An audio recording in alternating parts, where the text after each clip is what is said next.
37 waiting. That's good.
Everybody, welcome back again tonight to the pigsty. Tonight I have been lucky enough to be joined by, oh, hit that button, get rid of that, by Jim. I would say Jim of Atheist Age, but now Jim of Disorientated, scrapping it all. And before Jim runs away from all of this, I thought I would grab Jim and do something similar than what we did last Tuesday. I thought that went really well. Open it up. People can jump in. We'll have some chat. As I say, Christians will get preference, or theists will get preference, so we can start that sort of conversation and banter back and forth. But yeah, I thought last Tuesday went really well. But Jim, you has just started your new channel. The link is in the description. And if you want to do a shield for yourself while I go and find a lighter that has fucking gas in it. All right. So I'm completely in the dark. Robbie just tried to give me a quick synopsis of what happened last Tuesday. So he seemed to enjoy it, and I think it's right up my alley because this show and my old show that I will talk about in a minute is kind of similar in the fact that we're bridge building atheist shows. All right, it's a minority. It's rare in the atheist community. The bridge builders, the ones that are looking to bridge burner. I said bridge burner, no, bridge building, and really just having fun and exchanging dialogue. And that's the only way. Really, when a theist comes on, I'm not trying to change minds, though. I'm really not. It's not my goal. It's a lot of atheist goal, but it's not my goal. But I found that if it were my goal, that is much more effective than being the firebrand in your face. You're wrong. Here's what's wrong with the Bible. That doesn't work. Well, it does work. I mean, guys like Aaron Ra make it work, but you have to be a certain type of personality, and I'm just not that. And I'm not street epistemology either on the other end, where like Anthony Magnomosco and them. But there is no. You're trying to put it into a label, Jim. You have your own approach. All right, your approach. Yeah, everyone's got their own approach. Your approach is making notes, making lists. You're a very big fan. I guarantee you've got pen and paper sitting right beside you. See, you're very informative and going back in that. Right. Oh, just while we're on it, I will put the connecting link. While you're doing that, I didn't get the plug shill yet. Oh, go. So last night was my final show as host of Atheist Edge, and the coronation ceremony for my successor was last night, and it was kind of tearful. I actually cried writing the speech. If you watch the very beginning of last night's show on Atheist Edge, Kaz is the new host of the show. He is going to take it over. I have full faith and confidence in him. So I'm moving on to another endeavor. I did Atheist Edge for 5.5 years, got close to 10,000 subscribers. I feel really good about what we had accomplished. And I know Kaz is just going to take the ball and run with it and hit it hard. He's got so many great ideas. I just hope that he maintains that momentum. But I started a new channel. It's only got 20 subscribers. It's disc oriented. If you're not a fan of disc golf, maybe learn what it's about. Give it a try. Maybe subscribe to that. But if you are a fan, I'm a novice. I've been a novice. I've been playing disc golf since 1987, and I don't really think I've gotten much better since then. I'm not what you would call good at the sport. I just really love it, and it's helping me lose weight. And like just for instance, today I went out and did some field work and recorded it, but 4 hours in 105-degree weather. It's getting out, getting moving, and I think it's going to be something special. And the production quality, people have already talked about just the 8 or so videos we have on the channel right now. Production quality is already starting to improve, so that's a good sign. I like that. So yeah, give Discord an MathPig said, I guess the link to my channel is in the description section. Send me your wee 9-second intro thing. I did watch a couple of videos the other day, Jim. Yeah, write that shit down. Yeah. Send me intro. And another thing, pick a backing track. Pick a what track? Your videos that I watched, your edited videos, all I can hear is you going, really? Well, not, I'm making a joke and exaggerating, but I can hear the noises you're making, and there's no backing track. It's silence, and then you or your mate going, ooh, as you throw it. There's background music. You're not watching enough, because the background music builds up. By about 30 seconds into the video, there's actual background music underneath. I watched your it's not loud enough? The most recent one at 9 minutes long or something like that, but yeah, I didn't so hear background music, background track louder. Yeah. Do you not listen to your own videos back? Yeah. Oh God, yeah. Dude, I've got an ego the size of Minneapolis. I just go over that thing with a fine-tooth comb, even after it's already out. Well, who's got an ego? Who's got an ego bigger than Jim's that's going to come in and ask some questions and bring a topic? Pinned link there. Going to be an open panel with just me and you talking about disc golf, Jim. Oh, that would be beautiful. I could literally talk about flight numbers and disc selection and different types of molds for 3 hours straight. And then everyone watching would be bored to tears. Well, are you leaving the atheist in sort of scene altogether, or are you just moving forward with the disc orientated? Because you do like making videos and it's something to do, and take your hobby and change it. I don't know how it's going to go down, but if today's any see, I woke up this morning after leaving the show, and I thought I would feel a little pang of regret. Nothing but almost like a weight's lifted off my chest, which is a good feeling. And then I went on all the social media, and I started just removing myself from some of the more toxic atheist groups, and that was even a better feeling. So I'm going to just stay in selected atheist groups on social media. I'll be hanging with you guys anytime you know, the crew, the old, you know, there's about 24 of us that you guys don't know behind the scenes, but we all talk to each other in a little YouTube atheist collaborator group. And so we're all talking behind the scenes stuff, and I'll stay in that for sure. I left that about 3 times.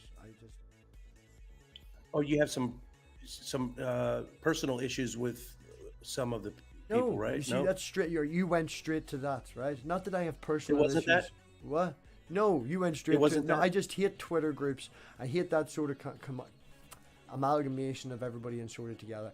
And I find that a lot of people, you know, align and set down rules and this, that, and the other. And I'm going to do my own thing regardless of what everybody else wants. And the fact that people say, well, you can't do this and you can't do that. like when everyone was saying, well, I kind of started that one when Jim Majors was accused of multiple counts of child assault, child abuse. And so I said, okay, he's official. We were really tight. You don't know. We were super tight. We Yeah, were I was friends. tight enough. We were friends in real life. I never met him in real life, but I would consider myself good mates with Jim. Yeah, we hung out all the time, and to say publicly that I'm never having him on the show again, I probably, that was a knee-jerk reaction because he's not been. I'm about rule of law and due process, and he's never been convicted of any of these. But so many of these allegations were brought against him, it was just too overwhelming. I had to separate myself from him. I understand, but everybody's entitled to make their own opinion. Right? Everybody's entitled to take their own approach, and I'm not just talking about Jim. I'm talking about everything. It's my channel. Do what I want. Exactly. Oh. Yeah. So I'll stay in some of the groups, and I'm not going to completely remove myself, but I'm sure my wife said you're probably going to get asked to be on people's shows more now when you don't have a show than when you had a show, and I didn't want to believe her, but it might happen. I don't know. Well, and I'm always available. You'll have more free time. That's for sure. Yeah. But the disc golf videos take longer because they're all pre-recorded, they're all edited. And so they're not live, so they take longer to produce. So that actually will eat up. It's actually going to take more of my time to do the disc golf channel. But it's not. But I enjoy editing. But you can just edit the shit. You're editing it off visualizations and things like that, though. You're not editing it off an argument where you have to think of a whole argument. Look at the shot. It takes 5 seconds. If the shot isn't good, you can move on to the next one. No context needed. Or if somebody says something in an argument, you have to watch the whole fucking thing. Good point. But no, if you've seen my videos, you know the bad shots are in there too. So I leave those in, and I think it's good because you were like going up a path or something, and it fucking weird off with the. You did like a wee run thing too, which I thought was hilarious. You're like, I'm not looking, and you turn and you ran at it. Yeah, there is a roller shot where you throw it kind of like that, and it sails for maybe 50 feet, and then it hits the ground and it rolls the rest of the way. But some of them get away from you, and just like a regular ball golf, like you hit a ball, and if anyone's played ball golf, it'll shank off to the right or left. You're like, how did it do that? It went like it'll go a 90-degree angle from where you're trying to hit. Darn it, I'd seen if anyone was. They're all fucking all up for it last week, because somebody was all mouth and shit, and there was drama, and now you want to actually have a conversation.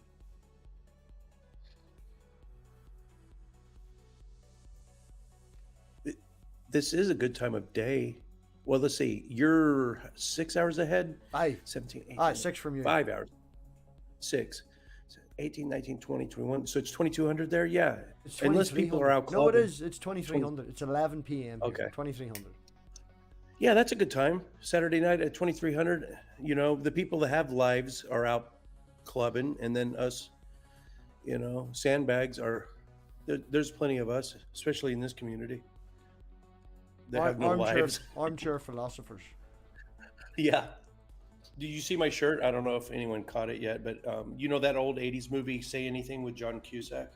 So it's instead of John Cusack, it's Jesus holding the boombox over his head. It says Jesus loves you. I actually thought it was a Maximilian Rosberg t-shirt. He's a guy that does political commentary over here on British politics. I'm trying to get him on. Red Fang, jump in the pin tweet there. Come on in, break this conversation up. He made a comment on Twitter, and I commented underneath it, "Fuck, I'd love to have you on sometime to talk about Northern Ireland." That he would be up for it, so I'm hoping. Ooh, give him a wee day, hang out and stuff. But he's like 120,000 subscribers, something like that. Jesus, okay. Because it would be good. People outside of America, or outside of Northern Ireland, don't know what's going on in Northern Ireland. Even people just on the other side of the water don't know what's going on in Northern Ireland. I hear you talking about it from time to time. That's the only news of it I get from you. Yeah, you see. Yeah. Oh, and then you guys on the flip side of the coin, you guys are Europeans are so in tune with what's going on over here. Like, I hear like a lot of opinions about the, abortion just became criminalized yesterday, but everyone in Europe's talking about it too. Did anybody see what's behind me? I even explained it to my wee daughter as best I could because I was watching it and she seen that I was annoyed and she asked me what's wrong and I tried to explain it to her as that the girls and the mummies aren't allowed to go to the park, but all the boys and the daddies can go to the park, and she's not allowed to go to the park. She's not allowed to decide about going to the park. And she was like, but why? Why can't I go to the park? I want to go to the park. And I was like, no, we've made the decision for you. You're not allowed to go to the park. So that's how I tried to explain it to a 5-year-old to get it across. But yeah, look behind me. That's good. Look what's behind me. Check these out. Oh, the metal things on the door. Oh, you haven't explained it to the people yet? Well, if anyone follows me on Twitter, I posted these on Twitter. But the boss is off with COVID, and I've been getting to know the people in the office that do the programming and stuff. And shout out to Critical Cripple. He did me a vinyl design, and then he converted it to a DXF, which is the file system that they use or whatever. And then the guy in the office tweaked it, and we printed steel MathPigs out of 6mm thick steel. 6 millimeters. I was wondering how thick it was. Wow. Which is pretty goddamn cool. And I painted them today. I still have to get a permanent marker and put in the detail and stuff, for the pinstripes and the smoke and shit like that there. Maybe did you post a video of it being made? That's pretty cool. People might like to see. Oh yeah, I posted it on Twitter. Like, so there's the big one, which is like fucking, I don't know, where's the camera angle? There we go. Massive compared to me head. I only asked him to do me a little tiny one, but he was like, there's plenty of detail on it. It'll look better bigger. That's awesome.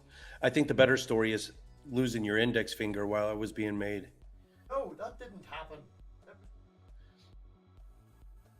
Yeah, but before that, how'd you lose you almost lost your finger twice. Yes, but I do milling in general. I do milling and stuff like that there every day. I see. Well, see, when I first heard Robbie lost both his index fingers from a laser torch. That was the first. I mean, and I'm thinking you're walking around like this with no index fingers, and it was from a laser torch. No, you don't get near that thing. You don't get near that thing. That thing's fucking roasting. Like, it's about 3,000. If that went through, that'd be gone. There would be no finger left at all. Like, it's funny how rumors spread just in a short time. That's just in your one live chat that happened.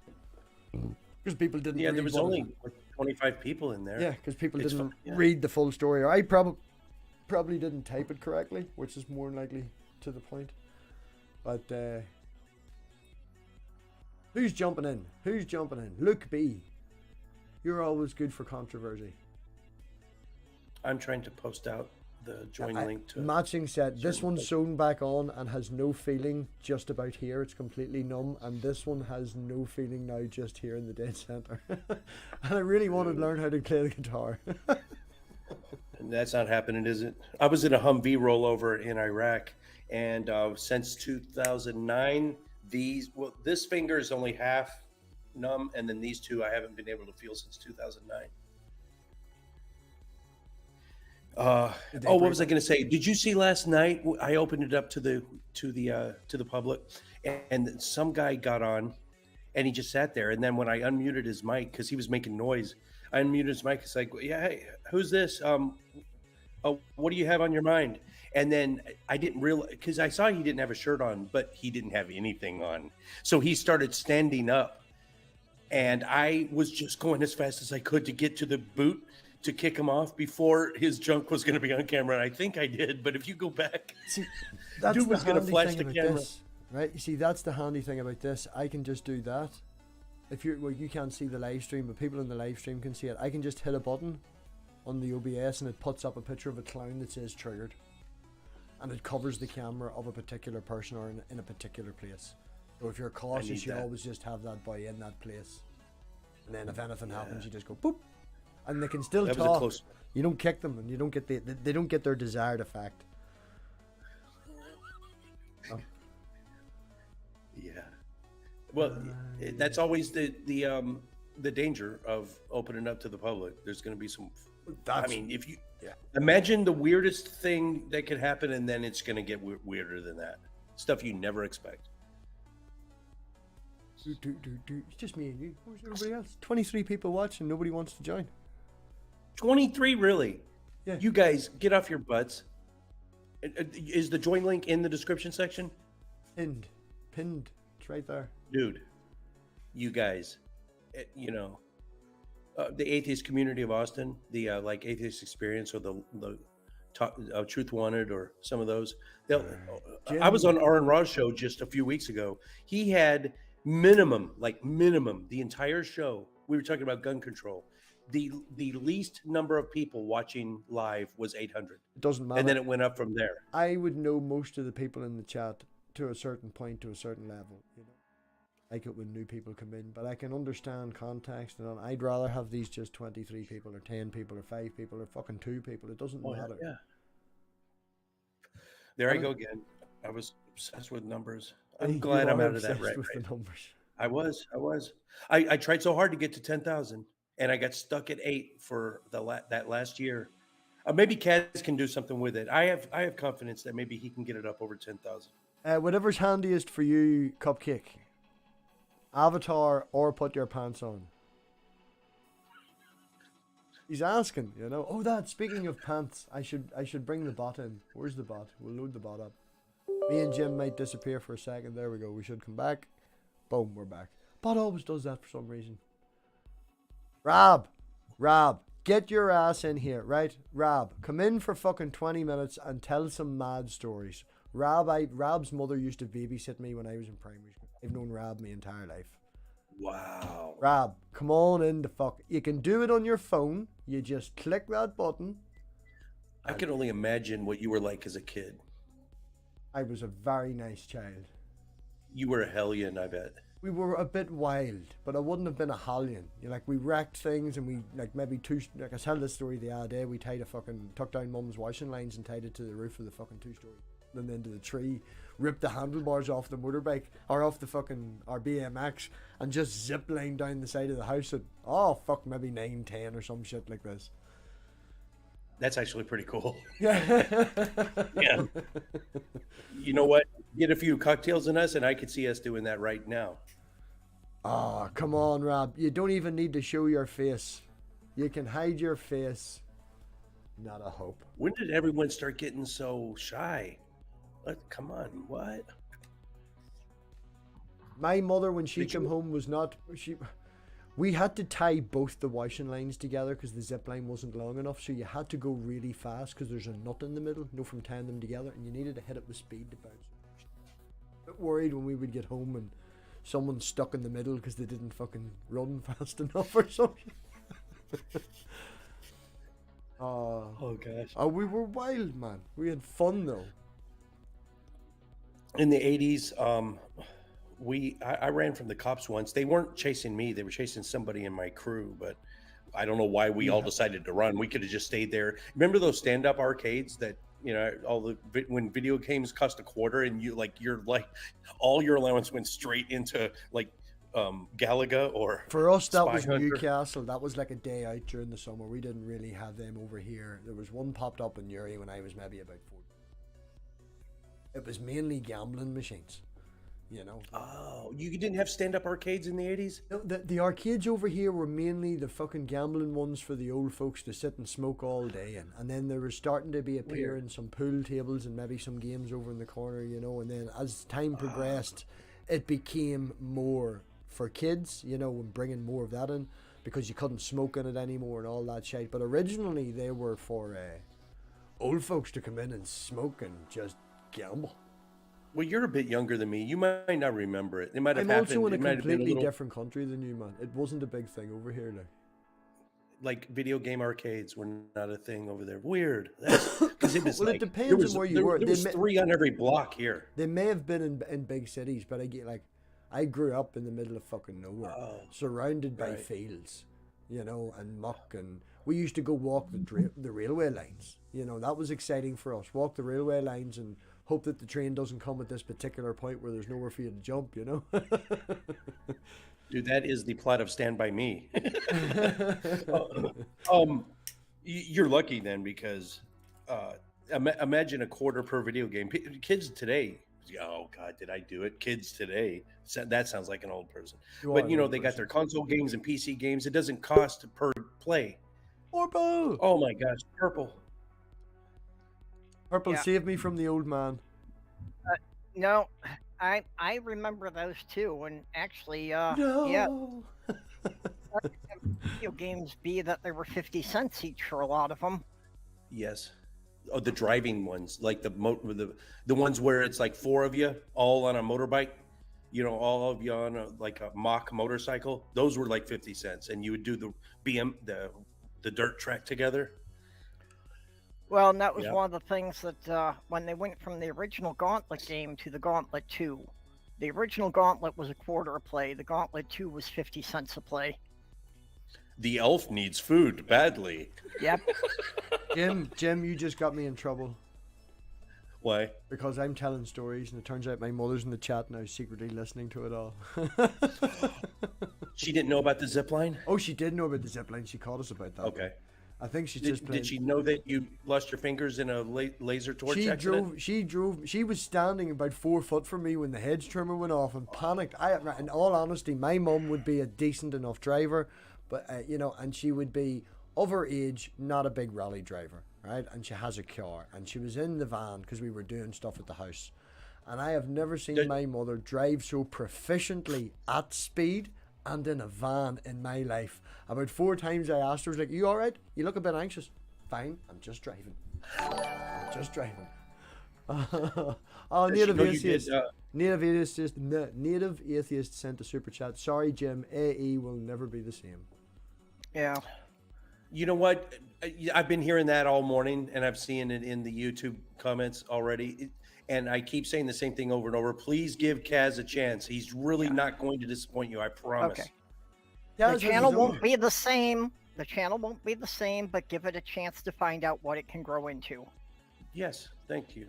Does Kaz thank have you, his own guys. channel, or is he starting with yours?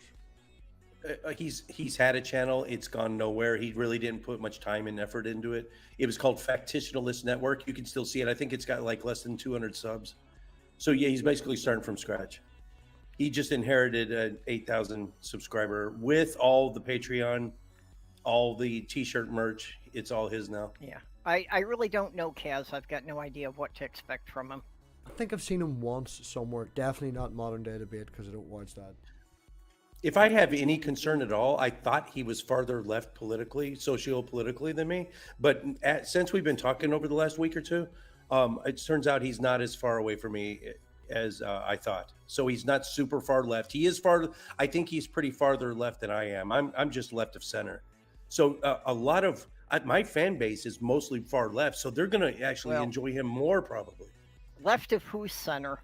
In any other what center country in the nowadays? world, Bernie Sanders would be a centralist. Exactly. Great point, Purple. Don't think so, but By today's standards, if Ronald Reagan were alive today, I think he'd be a liberal. That's how far the Overton window has gone to the right. I can understand people claiming that Biden's a Republican. yeah. I can understand the claim. Yep. Now the party starts. Hey, Wildheart. Wildheart, Jordan Long time no Peterson. see. Jordan Peterson is not happy. You started cleaning your room earlier and you didn't finish. Did you finish? Did you get your chair fixed? Did you get your chair fixed? Yes, I took all the wheels off. That's It is the now best. sturdy. Yeah, that's what I was going to suggest. At least sturdy. If one falls off, take them all off. Yes, I've done that. Yeah. Puppy Sorted. cam. And I've even set some speakers up. I don't know if you can see those. Okay, what did Jordan Peterson have No, to no, do no. with you cleaning your room? Is Jordan Peterson? It's a thing. Clean your room. Is Jordan Peterson? I am specifically not cleaning my room because Jordan Peterson said it. Oh no, that's not true. Demonstrate Jordan Peterson exists. Jim, Demonstrate it. right? Okay, people haven't seen this. All right, Wildheart, I'm sorry, but I'm gonna show everybody because it's fucking hilarious. I thought it was funny. Right? Jim needs to see this. Hold on, I pop it up onto a shared screen here. If I can get it to work. Jim, it was Wildheart's birthday, and Wildheart had 2 bottles of whiskey, and then Jill, as in Jesus is Lord, joined his panel. Right? So you can imagine where Wildheart was at. Right? He's a little frustrated. Okay, He's a tiny, All right. tiny bit frustrated. And where was I? I was with the child. This was last Sunday. I was with the child and I was watching, and Jill's spouting shite, and Whiteheart's hiding. Doesn't want to be a part of this. Because he knows it's coming, although he agrees it's funny. He agrees it's funny. He has to. Right. Let me see if I can pop it up and pause it to see. Right. Open. And we're going to share screen first.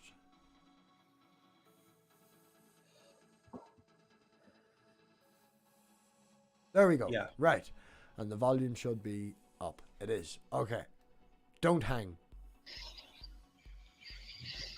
Dorito box exists. Doritos exist. Demonstrate God. Demonstrate God.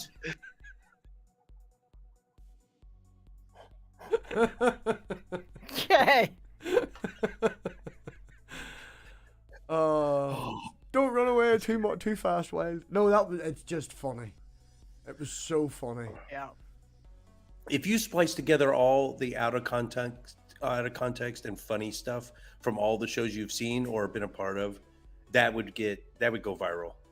You just put them all together in one big video. The madness of this community over the last year. Yeah. Actually, you should do that. You can make it a yearly series. Just have a year in review thing. Yeah. That actually could work. I could just, provided I name them correctly, I can just do a search function for them then. That would make life easy because they auto back up. And then just every year release one between Jewell and New Year's. So your mom is watching? My wife, she never admits when she's watching. She's watched before over the last 5.5 years, but last night was the first time she ever got involved in the live chat. Yeah. But my final show ever, and then she decides to start getting involved. Blown away by that. You were blown away by that. It's crazy. I didn't even think she had a Google login. I didn't even know she knew how to log into YouTube. Yeah, I don't think any of my family knows what YouTube is. Yeah. Shout out to Pork Granny. That's what she's called in the chat. Yeah, I figured that was her when you said that. Oh, well, there's someone in the chat saying MathPig's mum. I'm like, her name's just Pork Granny. Oh, she's still watching. She knows. Wildheart, you know you never can see the chat. Still can't see it. It just makes it awkward. That's all. It's fine. Your channel, your rules. But I can't see the chat. So. Oh, yeah. If you're not the host of the StreamYard, you can't see Every the time I comment. do this, right? Oh, well, I just keep the YouTube thing open in another window or another tab. Yeah. And I mute the YouTube, but then you can do the pop-out chat, so you can watch the YouTube chat while you're here. Yeah, I just Wildheart. overlay it on the right side of the screen. Well, some people have 5, different tellies, what they can watch, No, some I've of us have only that. got one screen. If you go to the All right. YouTube stream and a different window and just hit pop out chat, it will scroll up the side. Yeah. But there you go. No. Are you happy now? Are you happy No, now? put it back how it was. I'll sort it out myself. Don't worry about it. Yeah, no, I've only got one screen. It's just having the YouTube open in a separate tab. Yeah, I can do that, I think. Oh, I Silver. Thank. All right, Robbie, give me a wrench when I say something. No.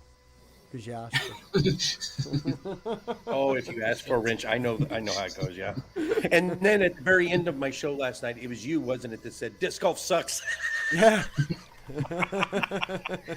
You son of a bitch. That's what That it was was. funny, though. Yeah, disc golf sucks ass or something. Love you, Jim. That's Well, funny. You know what? disc golf is Disc just golf like- applies.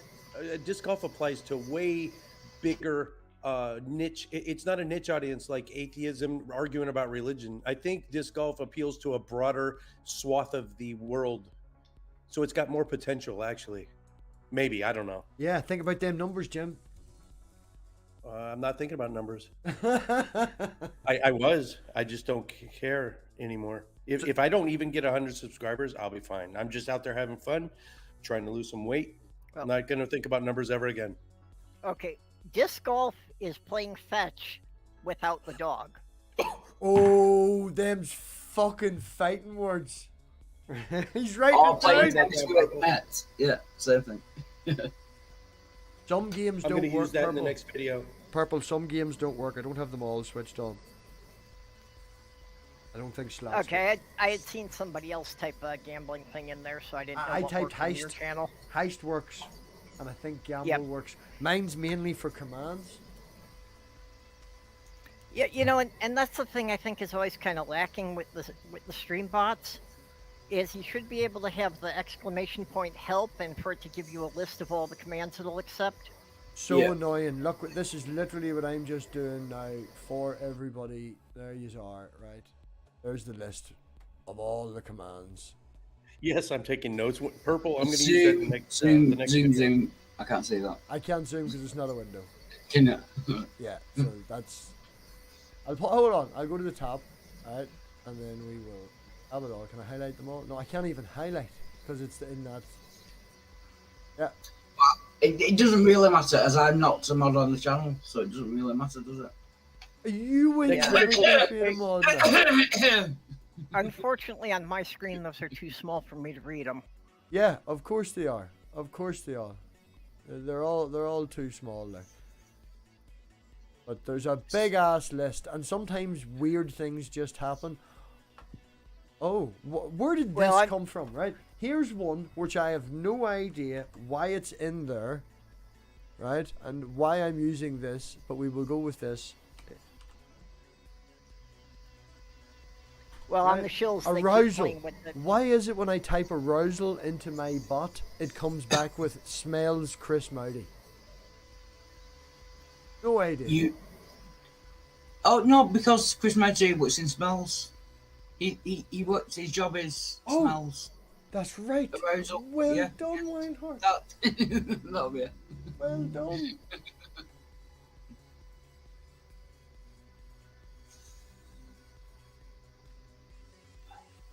So, Wildheart, what Christians are we talking to today? You going to pretend to be a Christian for us tonight? I was talking to Cryptomeria, and she's a theist. I can't claim Christian. Yeah. JG, you know the new guy. Where the is philosophical- JG? Where's JG tonight?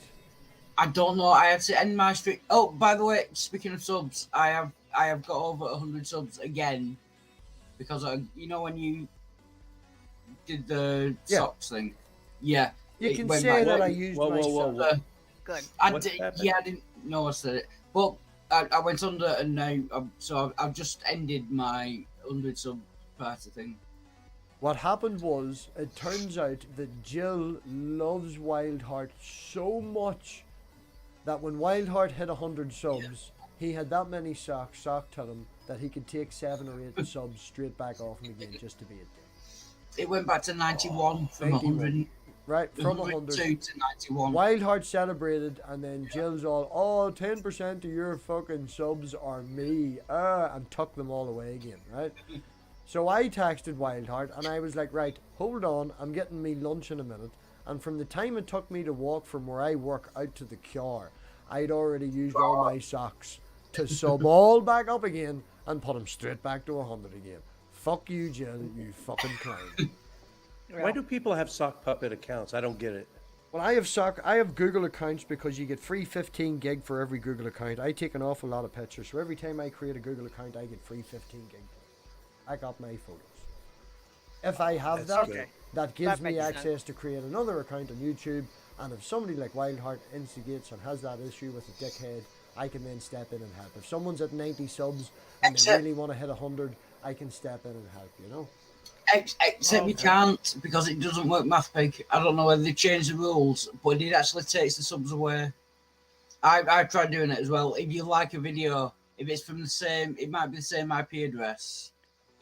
Even with different accounts, Yeah. it takes them away like an hour later. Yeah, Getting YouTube. They don't getting work 100 for me. subs. Yeah. Go ahead, Perp. they don't work for me. I've got over 700 sock puppets, and I can't get half of them to subscribe to my channel. I think that was a joke. Well, I Right, keep we saying want that's to how know this Not is Your a dema- Witness got over 1,000, was I was 700 of them. Right, Dave, post your exact link. So if I created a command for the bot, please post your exact link in the private chat, and I'll create a command right now. We'll edit the one. So that's that is Dave. That is Dave in the live chat. Yeah. I've just been hearing bits and pieces of what happened to the channel.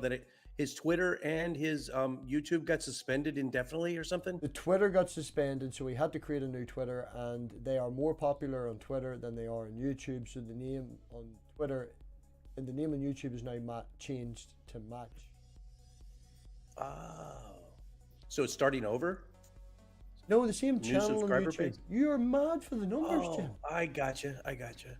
Well, YouTube at least makes it easy enough that you can transfer the channel to another name. Yeah. That's right. But if you do it too often, it times you out for like a extended period of time. Because my disc golf channel was originally full disclosure, and then I didn't like it. And a couple days later, I changed it to what it is now, and then I thought about something else, and I just typed it in there, and it wouldn't work. Like if you try too many times, it times you out. Yeah, probably doing it, a couple of times within the same month looks suspicious. Yeah. Because that's one of the other things that has really become a business on YouTube, is for people to, create accounts and get a bunch of subscribers and then just sell the channel full of subscribers. Yeah, I watched a thing the other day on like videos that would be uploaded, like an edited video, say on maybe Toxic Ancient Aliens or something.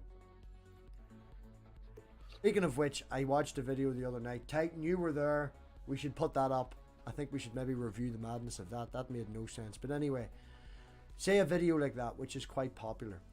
There's bots that automatically download it, change, the thumbnail, put the thumbnail back up again using virtually the same title, and then upload it to the channel all within the space of maybe 5 or 6 hours from it being uploaded to the original channel.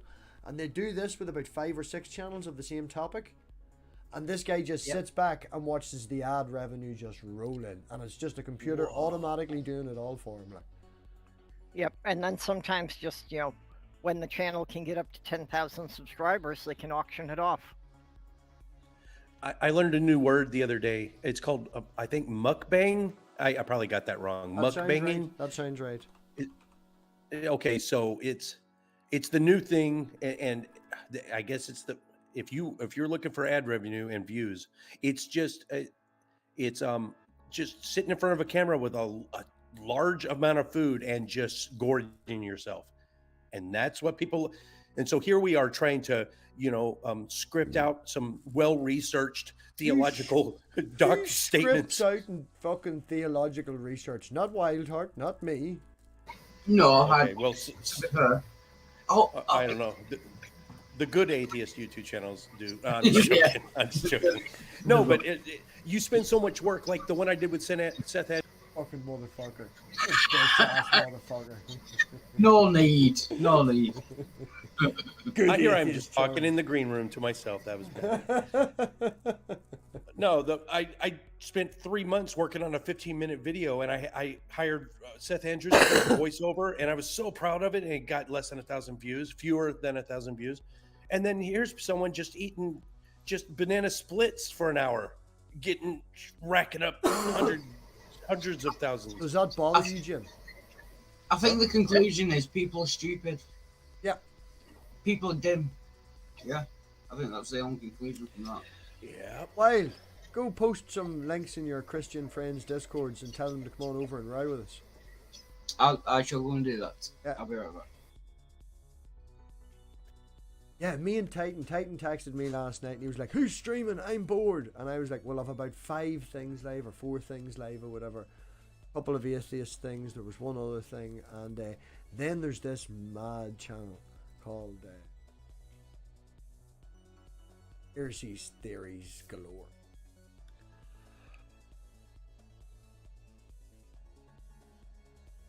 It literally was just word after word after word that made no sense.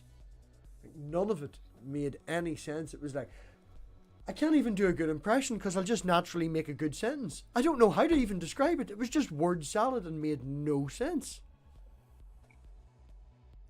like Richard Madsen is the only conspiracy theorist. Well, there might be a couple others that I will have on my show, but his is at least his conspiracy theories are well thought out, and they're completely bonkers, but at least he put some thought into them, Really should and they're start not out watching. of You should paranoid.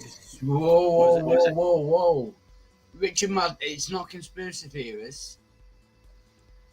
Richard Madsen is not conspiracy. It's I don't know what it is, but it's not conspiracy theorists. It's a heretic. I point of think view. what Richard Madsen Madsen has a very unique view of the Bible. Yes, He it's a interprets it in a heretical way I view have of the never Bible, that's heard it. before. It's just a heretical view of the Bible. But I know he believes in panspermia. He thinks humans were No, he seeded doesn't here believe from in an panspermia. ancient civilization, right? Ancient No. civilization is not panspermia. yeah, not traditional panspermia. Let's not talk Panspermia about- is let's like not the talk about microbes. Let's not talk about Richard when he's not here. I don't like doing that because everybody talks to Richard and we all do it with respect. Oh, he's a lovely human being. I love him. Yes, but I don't like trying to, represent him when he's not here. The internet crashed, but Jim, come by on a Tuesday and watch me and Richard. Let him represent himself. It's been getting quite heated this last wee while. Really? Oh yeah. A couple of weeks ago, I was literally fucking and blind at him and gonna climb through the screen just to punch him in the face. He was really getting in my tits because he kept repeating the phrase back to me but changing one word, and I was like, I didn't say that word. That word has context of something different than what I said. I thought we weren't going to talk about him if he wasn't here. Jim, don't do that, and then I will continue to do that. Correct. But you should come by Tuesdays, 11 p.m. Same night we're doing it tonight. Same time we're doing it tonight, but on a Tuesday. Also, Beck does open chats Monday and Wednesday nights. Back still So, going. I seen Richard Back talk- saying in a live chat last week she's just going to be.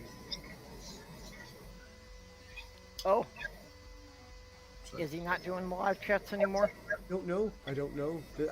I'm not sure. I think something happened, but I didn't see, or I don't know. More drama. Well, yeah, Is that- Richard usually happens over there for that. I thought Beck had just not been doing him lately because he's been, on the road. He's driving for his job. On the road again. Did you put- Have we You put changed that- up all karaoke? Did you tell everybody? There's no karaoke. Did you tell everybody? Yeah, it's all done. Everywhere I can pimp it out, it is now pimped. Yeah, pimped. Oh, I've got those two graphics. I need your address, MathPig. I've got those graphics cards to send. Oh, right. Yeah. Cool. Yeah. Well, I'm not going to say it right now. Not mine. I'll Yeah. Discord it to you, or I'll tweet it to you. But yeah, that'd be great, man.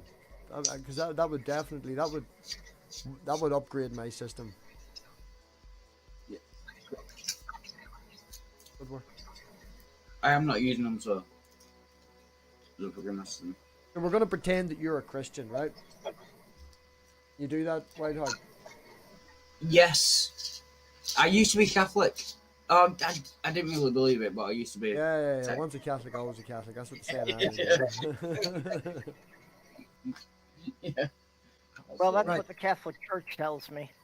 That since I was baptized according to the Archdiocese of Chicago, I'm still Catholic. It's if your mom is Jewish, you will always be Jewish. Is that how that works too? Yeah. Well, in Northern Ireland, it works that way with both fucking religions. It doesn't. Right. So, Whiteheart, gonna ask you a Yeah. question. Yes. Can I ask you a question? So. Would you describe to me your idea of what your version of a god is, please? A god is a supernatural being who created the Our god or universe. your god? You're a My Christian. god. Yeah, right. There you go. Right, you're a Christian troll, right? In the character. Come on. Yeah. So it's a supernatural being who created the universe. He's omnipresent. He's omniscient. He's omnibenevolent. All the omnis.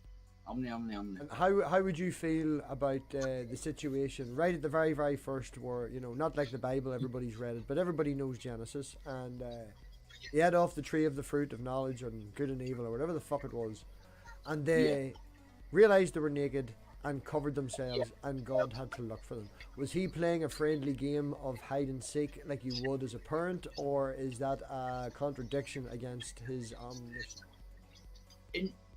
No, it's not against his omniscience. It's whether he lies or not. Oh, so so he does. So you're stating that your God is always omniscient, but may possibly lie. I'm saying that's what the controversy. Obviously, my God doesn't lie, but it's whether he that's the controversy. Right. Well, I'm Okay, asking you then, which point do you take? Do you take it that your version of God is omniscient, and is lying, or do you take it that your God is not omniscient? So either No, he's he not omniscient or he's a liar. It's false dichotomy. No, I'm asking you for clarification. I'm not saying that this is the only two. I'm asking from your version of your opinion, right? You said that your God is omniscient, omnipresent, and all the omnis. And I'm asking you, in your interpretation, right, from an internal critique, asking you, if you state your God is omniscient and all the omnis, in that scenario where he was looking for Adam and Eve, was that a loss of omniscience, which you will deny, and that means that he is a liar then? No, he was. It was the one you said playing a game. He wasn't really looking for. He knew where they were, but it was for their benefit that he pretended to not know where they were. Just it was like hide and seek, like where are you? That kind of. It was a game he was playing. Well, yes, now you do that game when you are teaching your child to hide, and it's fun and it's an enjoyable experience. It's a learning experience, right? As a loving parent, you're having fun, and it's mainly for the child's benefit. If your child is upset and worried about crossing the parent or something like that, tonight Elena knocked over a jar of juice in the living room and she felt that bad, she mopped the living room and the kitchen because daddy's a sore finger. She felt guilty and bad, you know?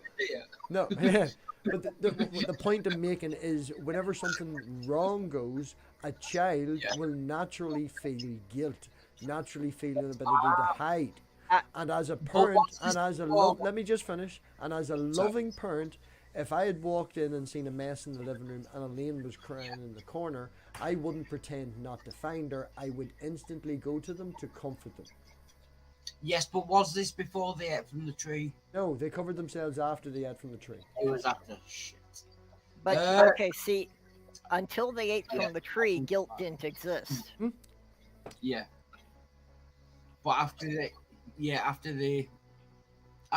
from the tree. Right, so we've got three options. His omniscience doesn't exist, he's a liar, or he's a bad parent.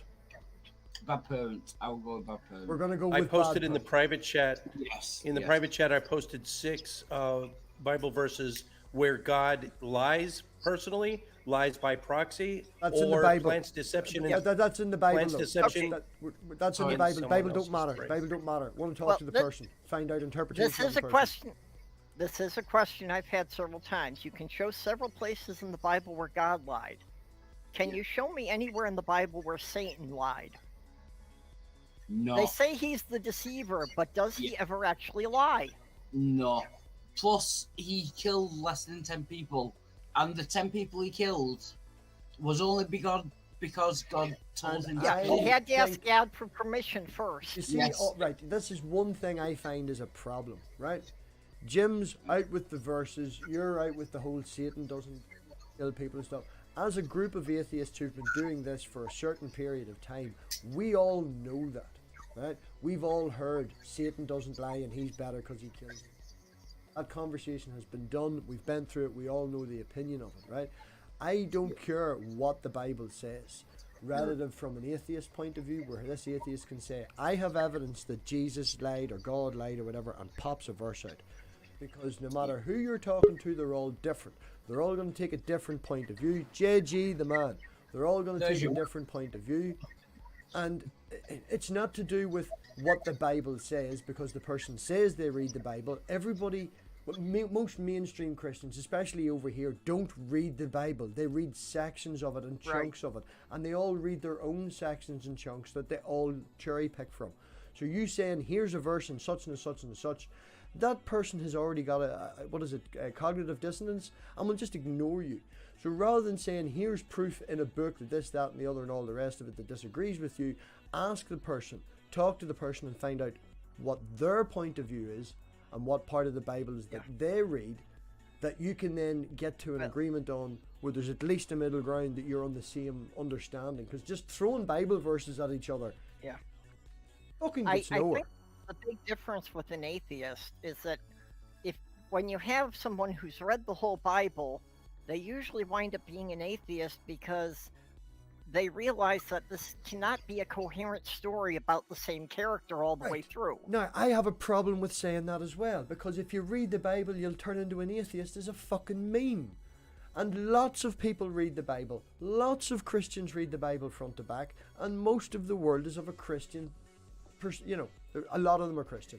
Yeah, there's a difference between reading the Bible and studying the Bible. I know, but saying if you read the Bible, you'll become an atheist is a meme. Yeah.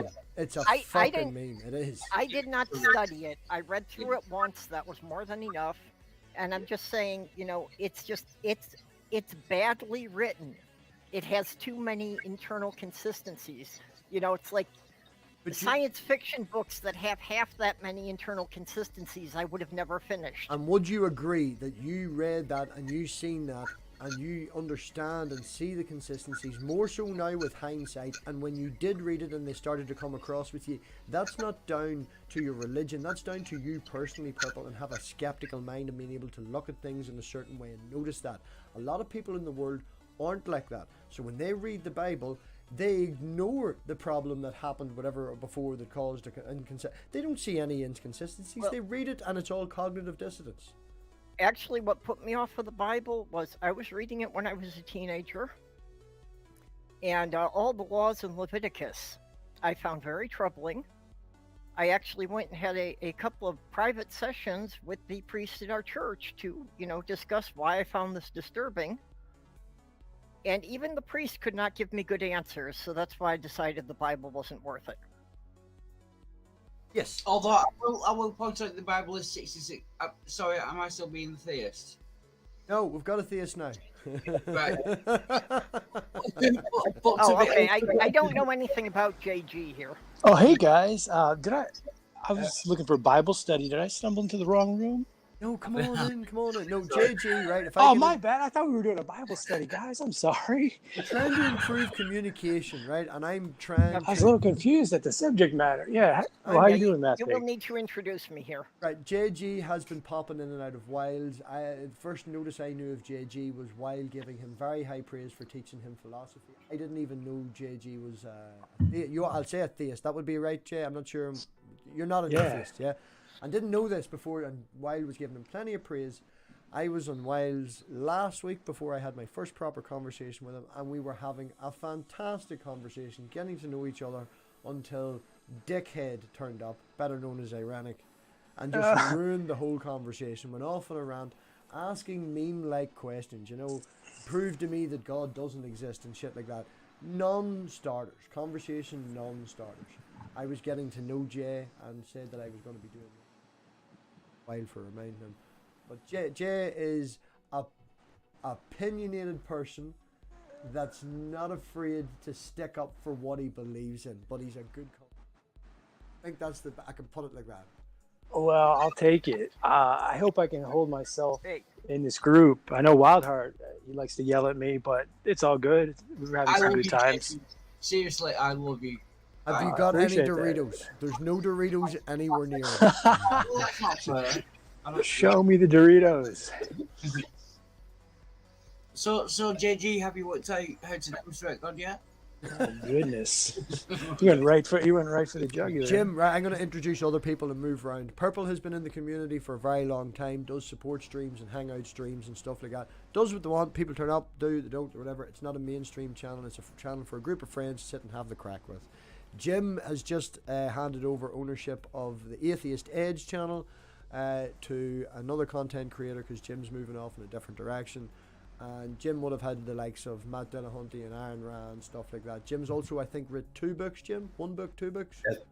That's right. On the subject matter of God and religion and things like that. And he's a cradle atheist. So, What's that? A cradle atheist. Cradle atheist? Never been any sort of a theist from birth. Never prayed, never been saved, never been baptized. Went to vacation Bible school 3 times. Never. All I did was ask questions and cause trouble. So from the age 6, I started having questions. Age 8, I started calling myself an agnostic. I got kicked out of vacation Bible school. By age 14, I was full-blown atheist. So, are you against trying to pray? I'm just curious. Like, is that something like someone would challenge you to do, and you'd say, "I'm not doing it"? Yeah, it's kind of an atheist thing. It's just, it seems completely illogical to pray. would be It's an like, ag- have you ever tried to ride a bicycle backwards? That's the first Yeah. time That's what it feels like to me.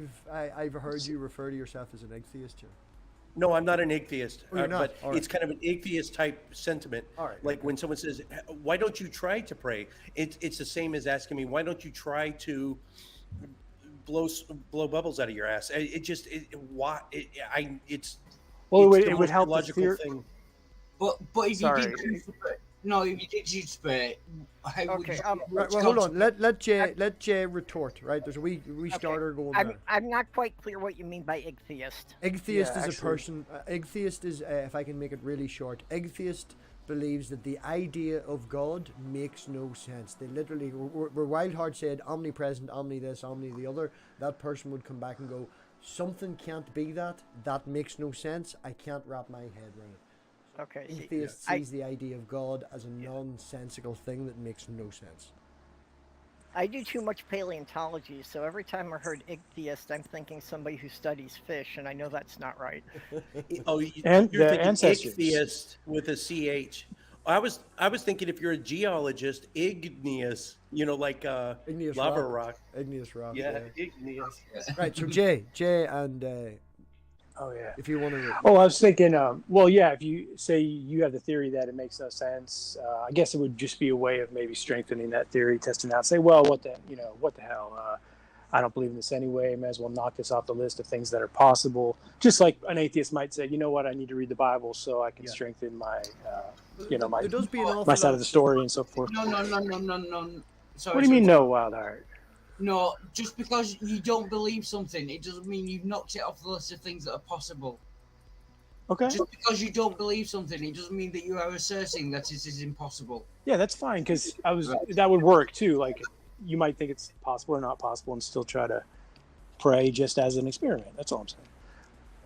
Can I just real quick? You started off by saying theory, and I think you're using that word colloquially and not scientifically, right? Yes. Okay, so colloquially, if I have a hypothesis or a theory that, okay, so you're saying basically, I'm trying to steel man you here. Like, why not give it a try so I can check that off the list? The reason I am averse to doing that is because it'd be me like asking you, this white thermos. I want you can you, JG, could you look at this white thermos and for 10 seconds believe with all your heart that it's a black thermos? Could you do that for me? I mean, I would try things like that. You would try it. Okay, 10 seconds. I want you to look at it real hard. Let's just say 10 seconds went by. Now, for that 10-second period, did you think that this thermos was black? Yes or no? Well, see, that's kind of interesting because in those 10 seconds, I did blink momentarily, and it did appear black for a All right, very, honestly, very slight moment. did the paint on this thermos turn black at any time? No, you that's have why my I just think it's a moot conversation. Even if I tried to pray, and if I did it to appease somebody, like a friend of mine, like, yeah, okay, I'll pray, but it wouldn't be sincere because belief is not a choice. It's a realization. You cannot choose to believe this is black. I cannot put myself in a mindset where I think that prayer has any effect. You're determinist there. You can't choose things. You can't choose ththings. Taking a You deterministic can't type choose of to believe. Belief is organic. It's a realization. You cannot hard force yourself to believe anything. You're saying you can't, or a human being can't? People cannot. Like, How did you come let's to say that? whatever How your did you come position to on the gun distinction? control is. Hold on a You second. cannot say Right, whatever your one of the position on rules say is gun one of the control. rules in the description is no ranting for too long and no over speaking each other. Sorry. So both of you were too bad. So Jim, if you can just Sorry, finish Matt. your point and then let JG get in and do his I'm point. Because done. if you rant for fucking done ever, it's so hard to retort to anything. Yeah, I don't want to interrupt. I do sometimes, but I don't like it Yeah, I either. know it's So. like a contradictory rule, but I try my best. Sometimes I do if somebody's about to say something and go on a long trail, and I'm trying to make a That's qualification why the before they rules do say that. so. He'll be on a rant and you I'm usually interrupt. more terse. I'm sorry. If he's on But, a rant and you interrupt, I get to shout at both of you, and then everybody Can- gets a go, so it's fair. Can I rudely interrupt? Say I've got to go and make some chips, so I'll be right back. Please cook them properly and not in the microwave. I will do. I'm not that. I am that stupid. The I'll be fucking back. sausages last week. We're not even going to talk about the sausages in the pot. If I could just finish that thought, anytime you change your mind, it's because new information came in, and it happened organically. You cannot force yourself to change your mind. Like whatever my position on gun control is right now, if someone gave me more information, and because people change, I've changed my mind on 6 major issues just in the last 2 calendar years. So people can change their beliefs and their minds, but it's not. You can't just go, "Bling, I dream a genie," and change your mind. It has to be new information coming in, and it happens without you trying. You cannot force yourself to change your mind on anything. Okay, so yeah, what I was going to ask you is you can speak for yourself about how that works, the psychology of how you work and so forth, but to qualify all beings and how all humans think and what they can and can't do is a large claim to make. You So could I was convince just- now, right? Going back to, if I can interrupt and ask a question on that, where Jim asked you to, I know we made a joke about you blinking, but convince yourself that that is black. You could say over in your head over and over again, it's black, it's black, it's black, it's black, but you're still going to physically see that it's white, it's black, it's black, it's black. And only in that moment that Jim, for talk's sake, switches on a green screen or something, or some technology-wise, whatever, visually, and it suddenly turns black, would you then actually be open, so to speak, to the... You would still, I don't think, say, oh, it must have been black from the get-go, I was wrong all along. You would be, oh, is that technology, or is it one of them heat changing ones, or, you know, you wouldn't instantly believe that it's suddenly turned black. You would have to be convinced of that, and that would take a certain amount of time. And as much as you want to try, and being open to trying things is great and definitely a good thing, but you could always try to convince yourself it was black, but unless it physically, visually did change to black, you would only ever be limited to try, and we could never get past that. And I think what Jim's trying to say is, you're like, I'll try, and Jim's like, well, there's no fucking point in trying. But I think that even if Jim did try, you would come to the exact same conclusion, because you can try all you want, but you can't. Jim's just too lazy to try because he knows that there's no fucking point. Yeah. Well, Okay, that's... guys, I'm sorry, but I've got to run here. I was losing track of what day it is, and I'm scheduled elsewhere. No bother. Purple, Thank you for hey, coming, I Purple. wanted to thank you again for being there from the very start of my channel and sending me that phantom power when I was first starting out. I don't know, people don't know this, but Purple sent me a phantom power for my XLR cables right at the very beginning, and has really been advising me and helping me all the way Well, through the... So thank and you. you helped me out, you know, doing my edited videos, figuring out the filters and that for Audacity. Yeah, I just thank you so much. Okay, I will catch you guys later. All right. So on that, Jay, with what I said about That's... where would you? Yeah, that's fine. Well, see, but hold on a sec, because I could answer that, but I did inquire about, is it Jim? Yeah. Or disc oriented? Yeah. I did ask how he came to that determination or to that belief or conclusion about what humans are capable of. And then you went to ask me about what I think about the thermos and so forth. So the question's still on the table about how you know what each human being or the human existence is capable of as far as beliefs, thought, determinations, and so forth. Because that's a difficult question. I tried to explain that on biology, you know, and there is... No, I know that you think so too, Yeah, but I yeah. still haven't got the understanding of how you have that knowledge. This is where we would need a subject matter expert, a psychologist, Exactly. someone who knows how belief works. Not a philosopher. We'd need a psychologist to know how Where's beliefs work. How what was it? I will text Marty. So it's not that it's you can't explain it, but you know it to be true because a psychologist could explain it for you. No. You like to answer that? Jay? Or is that to both of us? Too? I know that abiogenesis was how we all share a common ancestry with every living thing on Earth has a common ancestor. There is no way on Earth I could take you to the nearest biochemistry lab and I would sit there bumbling around. And I wouldn't know how to prove it to you. But Wait a second. You know about? I'm sorry. Oh yeah, I know it. I have a high certainty that it is true. And if we didn't have a subject matter expert, an evolutionary biologist right next to us, walking us through the process, maybe start with the Uri Miller experiment, we could sit there and figure it out together, or we could watch him. We could learn from him or her. Can I ask you a question? Well, I had a question though. Okay, There, go you ahead. said you said you understand abiogenesis, or you have a knowledge of abiogenesis. Do I have knowledge of abiogenesis? Yeah, you No, spoke I'm of not it. an expert at abiogenesis. What was the point you were making about it? That you You can have beliefs that are not that you have been relying on the preponderance of evidence. We stand on the shoulders of giants. Edward Witten is the founder of M theory. He's maybe one of maybe a dozen people on Earth that understand string theory. That really, I mean, even string theorists don't fully understand string theory. So there's not too many humans on the Earth, but the string theorists, they have a belief that string theory is right because it works so elegantly on paper. But there's only maybe a dozen people that really grasp it, and they rely on those subject matter experts to help them along the way. So yes, I am relying on.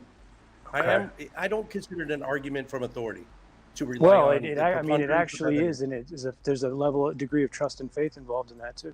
Faith and trust are two different things. Don't Okay, lump let's them not, together. let's You not, can- not you to can- jump topic, right? I want to ask JG a question. Right. Going back to the original with JG saying that he would try. In your life, Jay, could I ask you, I think, is that a famous person or is that you? Or what? I have no idea about you as yourself, so I have no idea of what age you are or where you're from. I'm shit with accents. Yeah, and actually, I would qualify that none of that's going to be important for this No. conversation. What I'm asking you is in your lifetime, right? Sure. In the 30 years, that's where, whatever it is, right? That you've been on this earth, that you've been here. Have you ever went out of your own way to try and convince yourself of something and it's worked? Or have you always changed your mind due to a body of evidence, and we'll use the word evidence very vaguely, we'll take personal testimony and all that stuff into account? Or have you only ever changed your mind in your experience from evidence? Have you ever convinced yourself? You. I have to think about that a little bit. I've done a lot of experiments, personal experiments, purposely gone against the grain in what I think is true or know to be true just to see what would happen. But that's a general answer. I think I might need to think about this a little more to try to give you more of a specific example, but I'm not opposed to the idea. Yeah. So you have you have tried before. That's what I'm getting to. You have tried. When you tried to say go against a belief system or what I know to be true or what I see as evidence. If you want to use that instead of what I'm saying, it's just very simply, have you ever tried to convince yourself of something that is not what Yes. Has it ever worked? I would say in a way that I didn't believe in myself, that I couldn't do something, and I convinced myself I could, and I did it. A feat of athleticism, That's for a instance, different when I was younger. I would say Okay. that's slightly different because that's an internal thing. That's down to self-belief, and and if you convince yourself that you're a piece of shit, and you convince yourself, like I'm sick and tired of shouting at Wildheart, he's not a doorman. Man thinks he's a doorman. He's not a fucking doorman. That's a side topic, but he'll not convince himself of that until other people do it. But that's an internal thing. I'm talking about something external to you. If you keep telling yourself you're going to jump harder and you try harder, maybe jump that extra inch that you need to do it. That's an internal mind. Control your mind, control your body, do well. But I'm talking about externally. Have you ever convinced a white cup is black? Have you ever convinced, as a theist, that God didn't exist? Have you ever convinced yourself that you like men? Have you ever sat and tried to convince yourself of something that goes against who you are as a person and your world belief, and it's worked? Well, the who you are as a person is a little bit confusing. There's a lot to unpack there, Very of course. vague. That's a vague statement. Paraphrasing and stuff. Yeah, it's the pigsty. I mean, I've tried different things. I've tried different worldviews. I've floated agnostically for decades, and more recently, I started taking a theistic point of view on. So, I'm not someone who's just had one belief all my life. Mm-hmm. I changed beliefs. I've varied beliefs. I've completely reversed beliefs. So, it's very difficult. Yeah, I'm not saying that you haven't, because any human being has. What I'm saying Yeah, is, have you went out with the purpose? Now, I want to make it clear. There's a difference between being uneducated on a topic and wanting to be better educated on it, and through educating yourself, you have changed opinions. That's trying to learn and better yourself. I'm talking about something that goes directly against what you are, where there's no evidence, just that you're just convincing yourself that it's true. But qualify what you are against what you are. That's what's confusing me when you're what saying you that. are, worldview. I'm trying to encompass you as a persona, your soul, your spirit. We could use lots of different words. I'm a paraphrasing Soul sort of and guy. spirit? I'm a paraphrasing sort of guy. This is, you could be, what makes you as a person? That thing goes against you. No need to get right down into this. That's Very, very on simple. the, I mean, that's a discussion that's on the table as far as I see it, especially Really, in really this simply, right? environment. Okay, really, really simply, you are you. There's lots of experiences that made you you. There's lots of things that you believe in, and you have a worldview. They are all part of you. Allegedly. Pardon? Allegedly. I mean, if you want to talk about cell change, right? Every We're not 7 gonna years, chop you're and change. basically. No, we're not chopping and change topics. I'm going to make it really, really clear. No, it's the same topic. All of that sort of stuff is you. I've lost my original question, man, because I've now I have slight Well, autism. I mean, I have that's slight, that's the way it is I have because slight autism, and if I go off on a tangent and go down that rabbit hole, I'm going to lose the original. Okay, well, What that encompasses you is you. All right, you know what you is. There's no word games or no messing around. You as a person is you. Okay. look, I'm not playing games either because we've talked about this a little bit on Wild Hearts channel. People say things like, the only thing I know is I know that I am in existence. And I always am asking, qualify what the I is. I can never get a clear answer, and I'm still trying to figure that out. Like, I have an idea of what the I is, the id of someone. but it's not a concrete definition. The id of someone. Okay, really simply then, I'll take that phrase out and just pretend that it didn't say it. I'm trying to get an answer from you on a different thing, and it seems like I'm not. You're trying to. What have you ever convinced yourself? Really simply, you can say yes or you can say no. It's fine, but have you ever went against something completely against you? Like if you love up and never went down before, have you tried to convince yourself that down's great? Have you ever eaten ice cream or hated ice cream all your life and then tried ice cream? Gone against yourself, gone against what you believe. Have you ever done that and convinced yourself of it just solely by convincing, trying really hard? I'm sorry, Matt. I'll try to think of an example. I'm still having some issues with some clarifications within the question, but I'm trying to think of something. Like I don't like ice cream, and I'm like, you know what? Today I'm gonna like ice cream, and I eat it and I like it. Is that what you're asking? Something like that? Have I been able to do something like that, like completely change what I thought was reality and decided I was going to change it, and it did change as well? I don't understand with this like Jim, you're understanding what I'm saying. I'd ask it to the audience. It's really simple. There's no need to complicate it.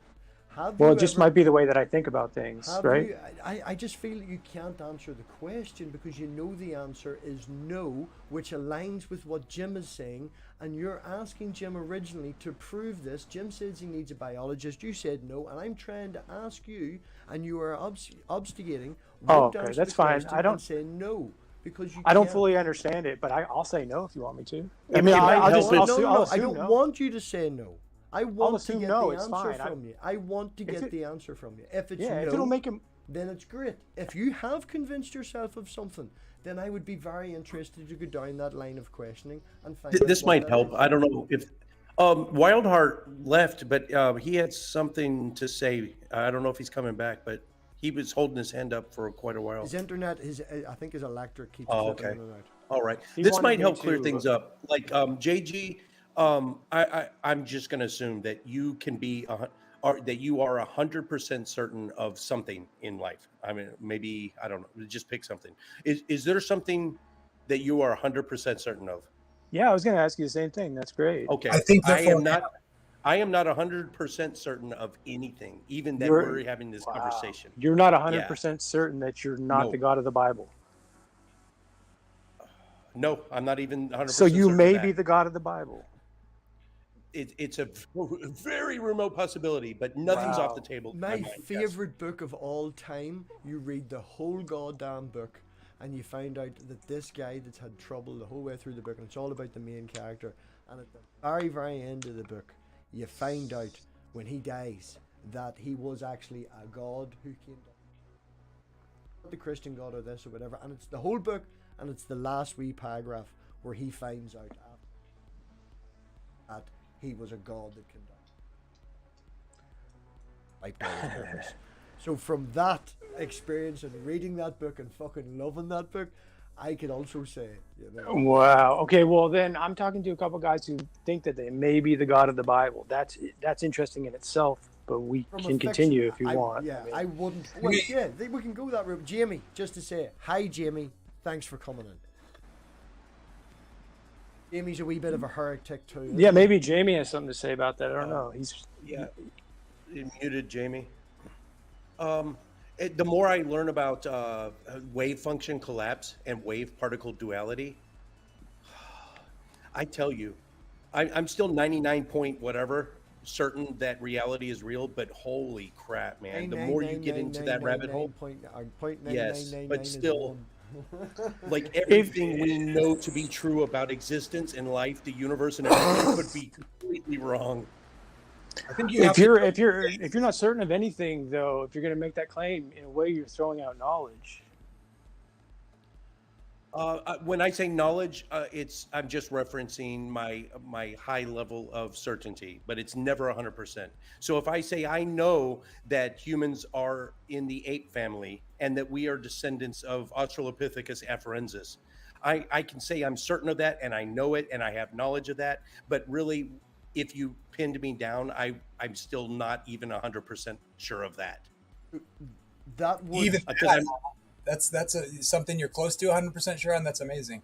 What about Oh it? yes, Exists? oh yes. I don't even think the anthropologists are 90% sure. But are you? Look, the first claim that we are part in the ape family, phylogeny. I mean, that is known. Even Well, do you mean by secular and sectarian biologists ancestry or agree. just the categorization? Yeah, because certainly we fall into an ape category as Yes, we define you're it. certain of that. But I think ancestry is slightly less certain, but depending on how far you go Okay. back.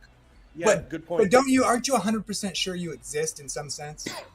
That's what I was just telling you. You guys need to, not need to, but it's a very interesting subject. Wave particle duality and wave function collapse. It will blow your noodle, and it's not pseudoscience. It's not woo-woo. No, I know. It will question your very existence. No, I know. I'm familiar with it, but I just Okay. wonder if you don't exist, then what would you find out that made it so you didn't? I mean, it's See, absurd. we would have to dissect that question all the way down to what do you mean by you, and then we get into individuality and what makes a person, because we're just a collection of atoms. So we would have to really just dissect every word in that sentence to get down to what we really are talking about, I think. So, Jim, you can be you and also not you simultaneously. Yes. But you're not. Okay, so Yes. you're negating what we know as the law of logic as well. So it seems like you're giving up knowledge in some ways. Contradiction, because my A it's an AB, because can't not it exist depends if on how you we define exist. you. Because if you define you as the total collection of atoms in Right. Well, that's what I here was saying earlier, right? But I'm saying, like, whatever you think that you are that exists, can that be in existence and not in existence simultaneously? yes, but in two different definitions of the word you, And you're not certain of that. and I'm not certain of any of it. Okay, see, this is I'm what not I'm certain saying. I'm Like, having how this are we going to conversation get with- anywhere if you can be you and not you, but you're not Because to certain of get that, through but you're life- also Yeah, the only presupposition an atheist needs is that reality is real. And even though I'm not 100% certain of that, I have to live my life as though I'm 100% certain of that, because that is the foundation that we base everything else on. But if I am honest with myself, I'm not even certain of that. I think that you're going that far and stating that, right? Also, some sort of a fear. There's no, but it's the thing to say. It's the right answer to say. It's just there's labels, and you say this, and you get labeled into that, and you're stuck with it. And it's life is organic. It's not labeled. So I'm just rambling. I'm thinking as I'm listening. I'm interrupting. Wildheart has the qualification that all atheists needs, that you just said, all an atheist needs. That's in question too. I mean, how do you come to these conclusions? Let's call it a speculation. It's just, and it's very anecdotal. It's very subjective, based on my experience, which is not great evidence, but from what I have seen personally, that is a necessary foundation to have any. If you're talking to somebody that questions reality to the point where I could see it theoretically happen, like a person A. Questions reality to the point where you can't even have a conversation with them. It's almost like having a question on the flip side with a presuppositionalist, a precept apologist. Like, you can't have an argument. You've seen Matt Delaney try to argue with Saitan Bruggencake. The debate goes nowhere, because all Saitan says is, how do you know? How do you know that? How can you know that? We can't even get on the starting point. Well, isn't he pointing out true skepticism? God is required to even begin to start asking any questions. Isn't that the body or the nature of true skepticism? Like, nothing is off the table. Okay. All your presuppositions are. Before the conversation goes any further, I'm going to ask a question. Both of you are correct, and that is a statement, right? Him and you and all the rest of it, true skepticism, correct. But to move forward on the conversation, which has now been derailed and talking more about labels and this and all the rest of it, not actually about the topic, is because we have become stuck on the definition of this and stuck on the definition of that, and literally for the last 20 minutes went round and actually not gained anything. The conversation hasn't went any further. I know less about Jay. I know no more about Jay than I did at the start. I know more about his belief system. I know nothing except that you really like the philosophy and this. You realize that I'm a skeptic as well. I understand. You do know more about me now. Like, you see how deep my skepticism is going, and I'm not. No, like, I know you're not a skeptic because you told me. No, I'm skeptical of how you guys are creating these claims and where your foundation is, and you're telling me, well, we don't really know, we can't be certain, but we think any claims, and I didn't say the problem again, and I'm going to make a dig at Jim now, right? There's a problem with the way on this side is that things must be absolutes, and I must say this, that, and the other. We have to accept other things from what other people say to move forward. Like, the conversation hasn't gained anywhere, because he's pushing you in this and you're pushing him in that, and he's like, well, I believe the definition is this and you believe the definition is that. I don't think it's definitions that are the problem. I think it's the concept, the fundamental concept, that's the issue here. It doesn't matter. We can work around definitions. The fundamental concept is the question of how are you making claims and knowledge claims when you're not certain of anything. It is a fundamental problem for everybody.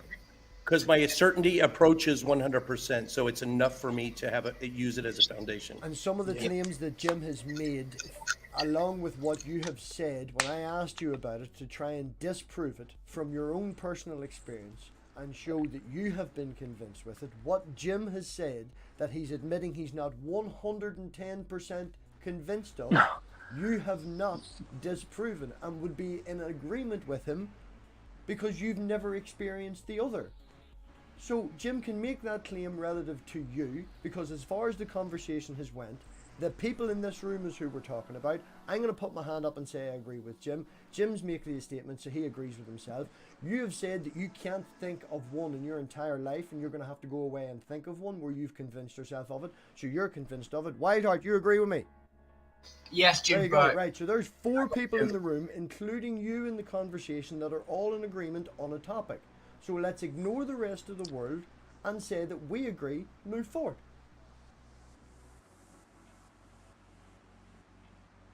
Can I try and change the topic slightly? Go for it. I want to know how a theist claims to be a skeptic. You just be skeptical of things, right? Yeah, why are you skeptical of God? Of course I am. I mean, I'm always skeptical of things. Right, so how do you... I'm skeptical mostly of knowledge, how we come to know things.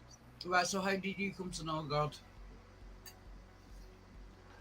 It's my understanding that we need a creator in order to have the facilities and the preconditions necessary to know things.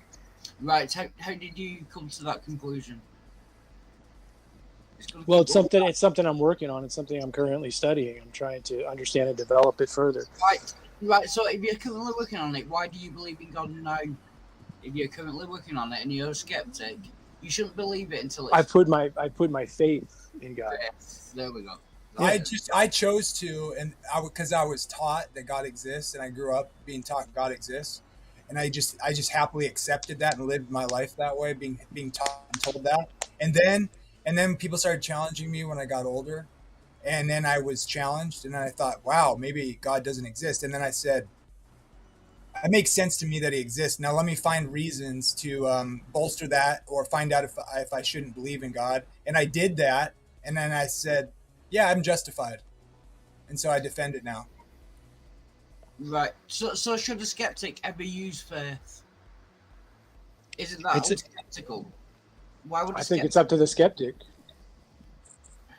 But faith is almost definitionally unskeptical.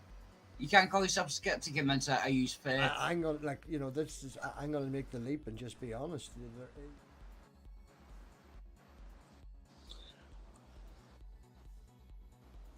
No, me and the child's mother, we broke up during the pregnancy and stuff. It didn't match and all, but anyone see like me, she's smart like me. So I sort of on to a certain point have faith that her mother is telling the truth. We weren't dating long, very far away from me. So I have faith in her mother telling me the truth. That is, regardless of what the doctor says and the timing.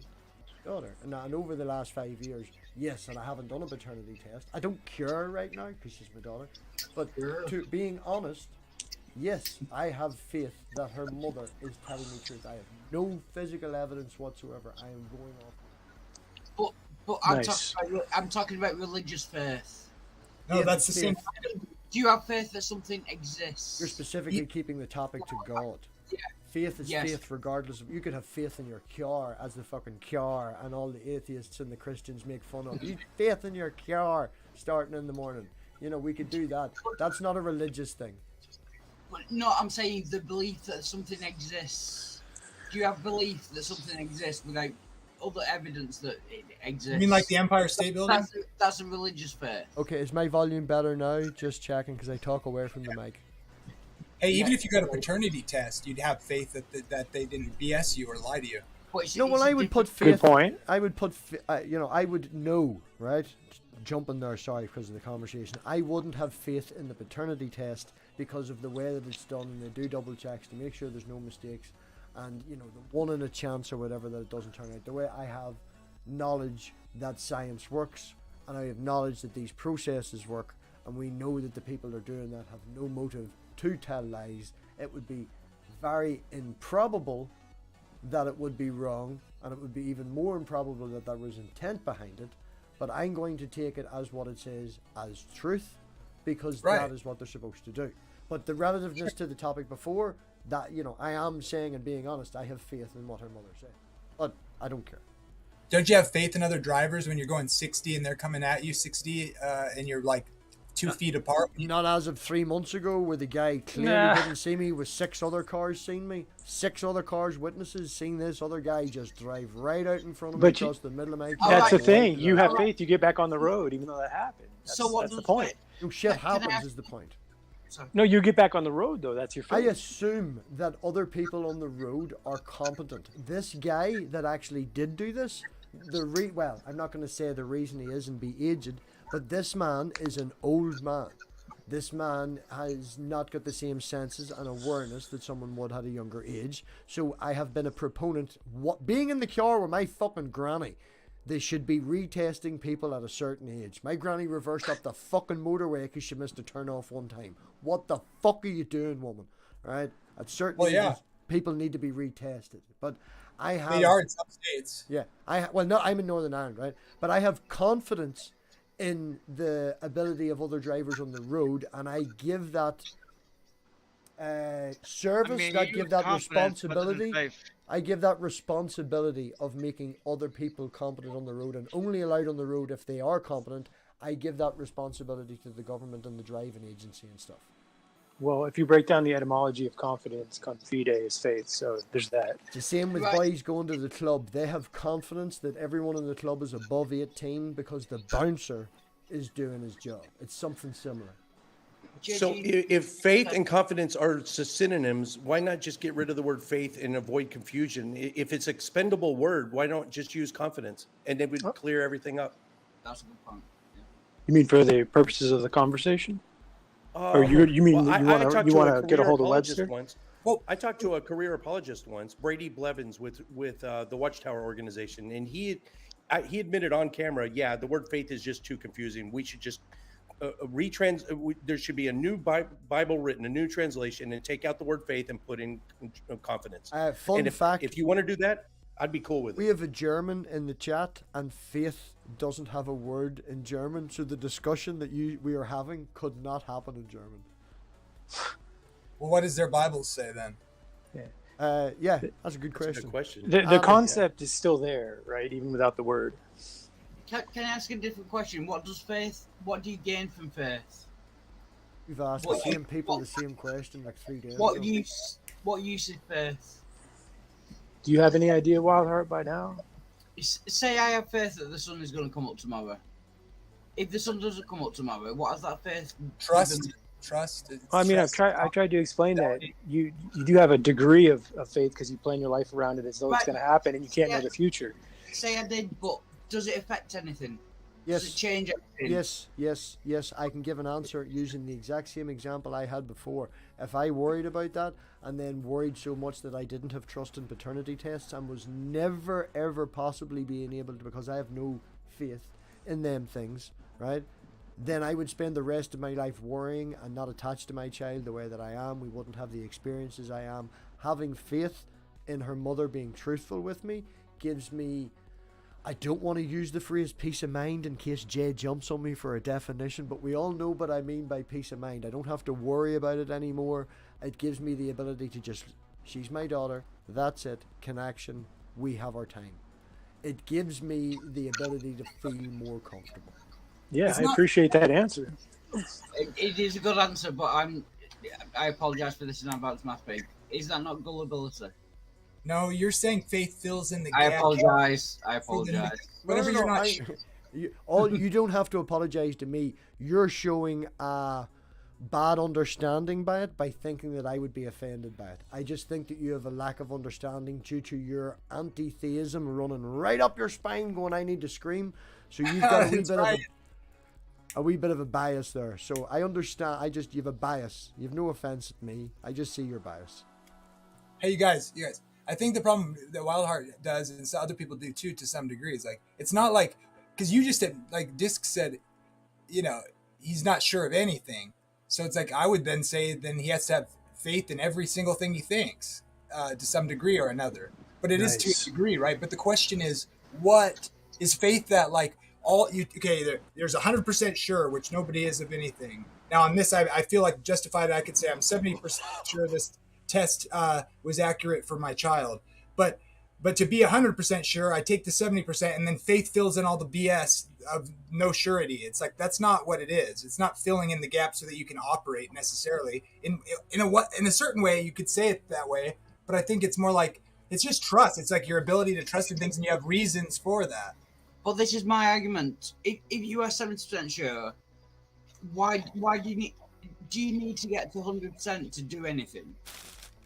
You're stuck on the 100%, dude. He's trying to tell you it's not a percentage that brings you to full completeness. That's what Jamie just said.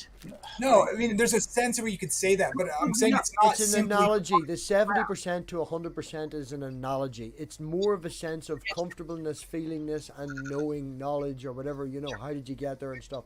It's not a literal percentage. It's arbitrary. Yeah, no, I'm saying, but if you were 70% sure of something, would you not just act exactly the same? What does adding faith? Well, I'm saying the part of it is that it empowers you to just move forward. Yeah, MathPig just gave you an example of how he does that with his daughter. He just gave you an example. I used that example, and I generally, just to make it clear, I never think that. All right, everybody hears me talk about my daughter. She's mine. I know that. It's just an example. But having faith in that means that I don't have to worry about it. I haven't thought about that until now, from a year after she's born. That's not something that's on my mind. Having that little bit of faith just frees me from that worry. Right. Yeah, and that's a sufficient answer to what we were asking, Wildheart. And I mean, for one, getting in a car. Yeah. Getting in the car and thinking you're gonna arrive safely. If you're 70% sure that you will still get in that car without the faith. So Why do you need the faith? Maybe with MathPig's example, you can take that and use it there too. Like if you get in the car without any faith, you're totally skeptical. You're more, you might be more bound to make a mistake, to get in an accident. To have the calmness of faith with you can make your voyage, your journey safer. That's an example.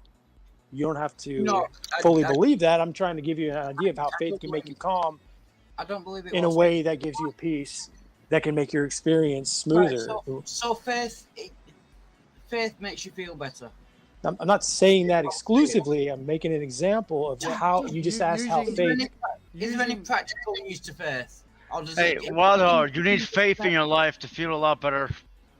Yes, that's what I'm saying. So you use faith to feel better. It has no practical use. Not necessarily. Not to feel better. Feel better's a bad phrase. Feel better's a bad phrase. I'm gonna write another using the car thing, right? You talk to anybody who's recently been in a bad car accident, right? 99.9% people, again, arbitrary, considering how many people's on the road driving. We have car accidents every year in the thousands. It's a small percentage. They happen, okay?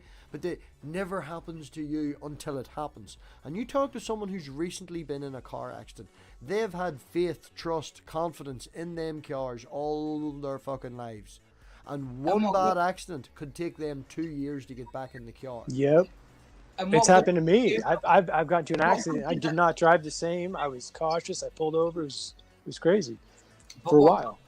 What good did that faith do them? If they've had faith in that car all their lives, and then they got in an accident, what practical use is faith? 100%, absolutely none practically. It's all about internalization, because they will have to get into that car and feel better. The same with my daughter. If someone did a paternity test behind my back and brought it to me, I say that she's my daughter and all the rest of it, but that would really get to me because we've connected and shit, and it would take me maybe 6 months or whatever arbitrary time it was to get past that, to get back to where we were. It would be a dig at me, So it literally gives me no practical proof that she's mine. Yeah, it just makes you... It's an internal thing. Sorry, faith is internal. Yes, I know it's internal, but it just... It's also not a tool to be... I don't know how else to put it. It just makes you feel better. It makes you feel more at ease. It has no consequence on reality. It has no consequence on what is true. And if I could talk from a Christian point of view, when a Christian talks to an atheist or something like that, and they're like, I have faith in this, that, and the other, they're trying to convince the atheist of something that they have a belief in. Okay? So when they have faith in that, and you're looking, when they describe faith, as a tool to convince you. Faith, when they describe it, you expect it to be a tool to convince you and give off shit when it doesn't work, because you're not taking it as what it is. You're taking, when a Christian talks about faith, to be a tool to convert you, and fuck you, it's not working, so you rage back. But faith is a description of what helps them and how they get there. The same as the conversation we had last week about how you dismiss personal testimony. Faith is also internal. So I'm asking the Christians, sorry, just if I can get confirmation or non-confirmation from the Christians. don't want to straw man anyone. Like, No, that's exactly right. It's not meant to convince anybody. It's meant to show you because that's always part of the conversation. Why do you believe if you're not sure? Well, that part of it is faith. It's operational. It's confidence. It's trust. It's fidelity. It's a decision to follow something. But you may or may have faith. You may or may not have good reasons along with your faith. And so some people fall into that and say, when you push them into a corner, they'll just say, well, I just have faith, because it's kind of like, fuck you, I believe this. That's why. that's a bold statistic, TP sticker. That's why most accidents happen so close to home. Most people don't travel farther from their home on a reg. Most of my accidents have happened within 150 mile of my fucking house. Always traveling at the other side of the country. But it's just where you be. That's a bad statistic. I think this wants to say something. Go. Disc, you've been quiet.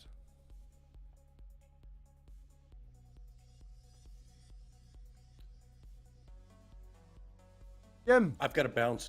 Yo, did you call on me? I didn't even hear you. Yes, we're saying you have something you'd like to say. Oh no, I've got to pop smoke, so I got to take off. I just want to, if you guys are interested in disc golf or you like disc golf, I got a new channel. It's in the description section of this video, and come check out my new channel if you like it. Please subscribe, and I got to go. Thank you guys so much for the conversation. Jim, thank you for coming on and Good to meet you. And then there were 5. Oh Well, no, 4. oh no, we have someone in the background. We have someone in the background. Oh my goodness. Right. Oh my God, it's Otangelo.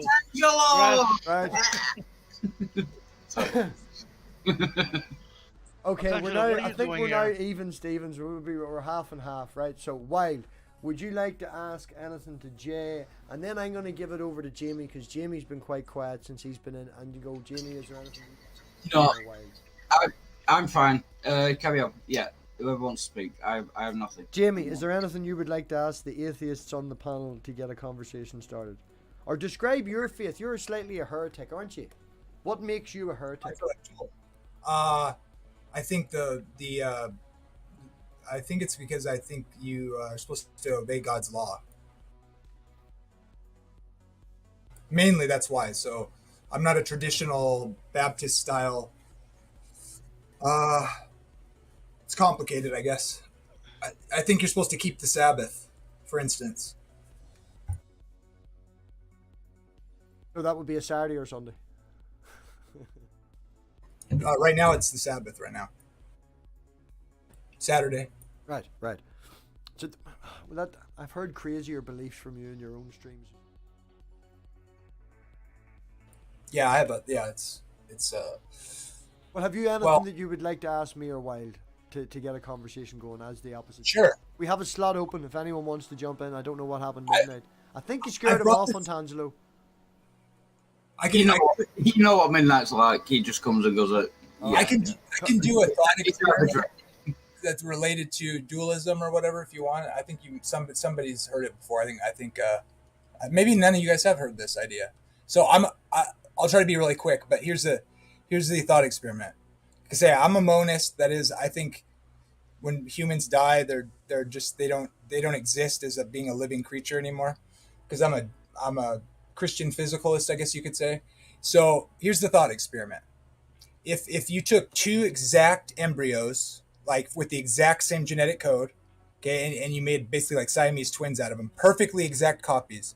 You built a room for each one that are absolutely I was identical. looking at the live chat, man, so I do it.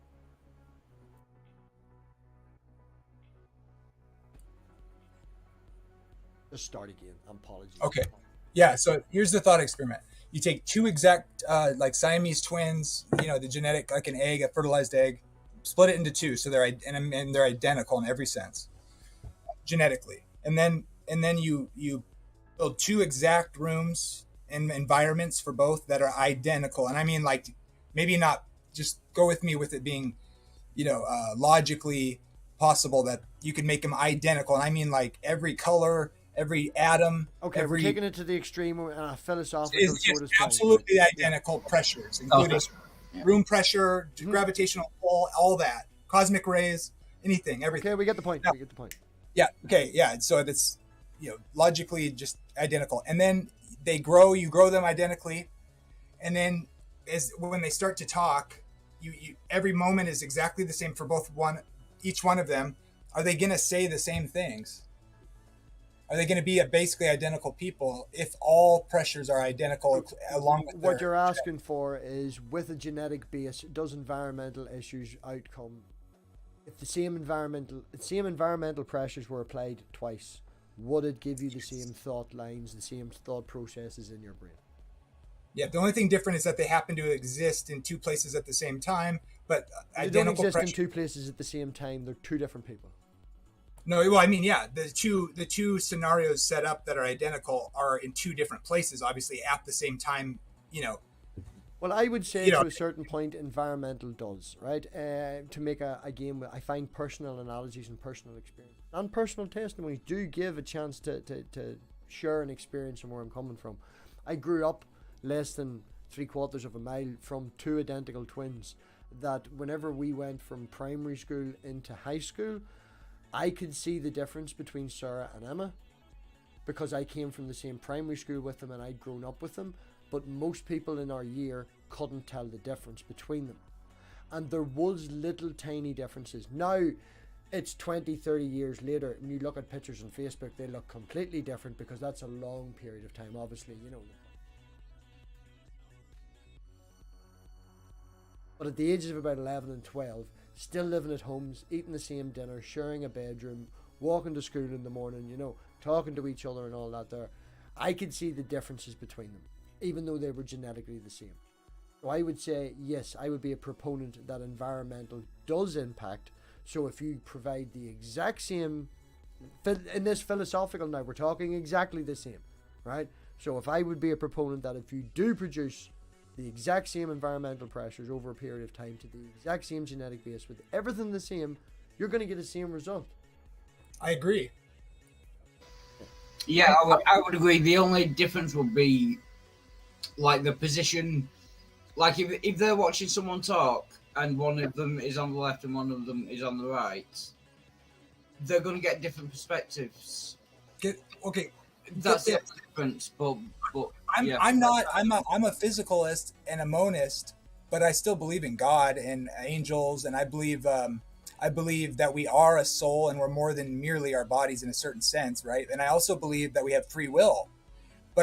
So when I asked my friend the same thought experiment, and he's a determinist, and with the same, a Calvinist, and he says no, they will not be the same, and I found that fascinating, and I'm wondering what Tangelo thinks about it. I have more questions for Jamie, but go on. Well, I am a dualist, and I mean, the Bible says that when we die, there will be a final judgment. Those who believe will go to heaven, those which will not believe go to hell, and so forth. So I don't understand how you can base your view on the Bible if you're a Christian. Well, I did introduce him as a wee touch of a heretic. Well, I do believe the Bible, though. I do believe we have free will. He believes the same book. He just has a different interpretation. Your interpretation could be wrong, Angelo. Yeah, I believe in hell and heaven and judgment. I believe all that, of course. Yeah, I mean. Well, I sort of want, if I can, right? On Tangelo, do answer that. Sorry, I'm fixing my mic.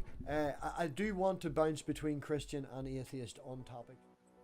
I want a group of Christians all disagreeing with Bible study, I want us to get different opinions back and forth. Go on Tangelo, and then we'll get a wee hit from Wild, and then we'll maybe go to Jay, and then I bounce between it to keep the conversation down. Yeah, MathPig. I'm curious. Yeah, I was curious, Tangelo, if you think the thought experiment, if the two people would be end up coming out as the same person or not, or why or why not. Well, I think they are not the same person. They will not come up as the same person. They will have still differences. And if you are a monist, then you cannot separate the physical body from your soul, from your spirit. How do you explain that then when we die that we will go to heaven or to hell? Oh, because I believe in the resurrection. Yeah, but I mean the spiritual body isn't the same as the one that we have here, right? Yeah, I just believe when you die, you're dead, and then when Jesus comes back, he raises you from the dead, and your new body is the spiritual body. Wild Heart. Right. So it's a different body than the one that we have here. So that still backs up dualism and not monism. No, can just ahead, ask. Can just ask Osangela, what is your reasoning? If their DNA is the same, if everything is the same, the environmental pressures are the same, what is your reasoning for saying they will still be different? I don't mind. I just want to know the reasoning behind it. Well, they are two different souls, right? Even if your DNA is the same, the soul is separate from the physical body. So you would be right. So I think Jamie's point when he was talking about having two completely exact same, philosophically, not in the physical world, because I don't believe that it's possible to do this in the physical world. Ethical. You know, that's two different souls, two different people. I would be in agreement with that. But if we cloned one of them people, would you consider that a different soul then on Tangelo? If the same experiences happened rather than with identical twins, if we cloned a person and not at the same time, but we recreated the circumstances after the first person had passed away, they never left the box, and we cloned that person and did the exact same thing again, would you believe that that would be a different soul in that body? Well, if you clone it, then you are still starting from zero, right? You just take the DNA from the previous person and make a new person from that, but it's still God which inserts the soul. I'm not asking about I'm not asking about who inserts it or where it comes from or God or anything like that. I'm asking you from this other thing, right? So you would be in agreement that a soul is different in the second body, the cloned body, right? So that person then goes through the same 50 years. We'll assume 50 years. They're going to live shorter because we're controlling their entire environment. Living in a box, living in a car. So they're only living to 50 years, and we recreate that exact same scenario. And like Jamie asked, we ask the same person to write an essay, to write a questionnaire, to answer these questions, do this quiz at particular times in their life. Would you expect the same answers? Or do you, under your belief system, believe that because it's a different soul, the answers would be slightly different? It would be different. Because of the soul. Fascinating. Right. Fascinating. Again, sorry, MathPig, you're going to shoot me. Yeah. But why do we believe in souls again? No, I'm asking. No, we don't believe in souls. Tangelo does, and I'm asking under his belief system. Yeah, exactly. Why? What is interesting? I have heard cases where, for example, someone died.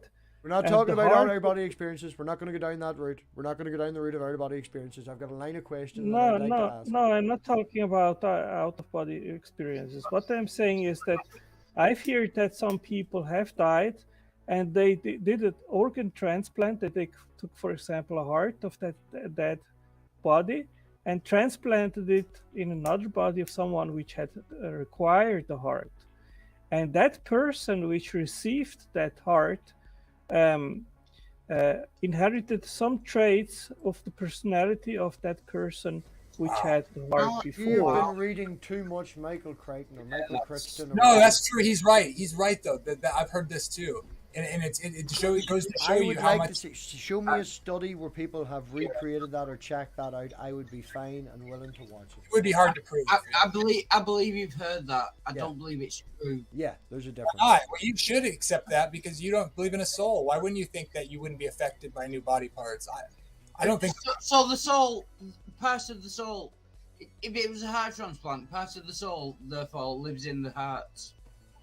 No. He's just reporting what he read. I'm saying that's perfectly fine from my worldview, and I think it's compatible with an immaterial soul.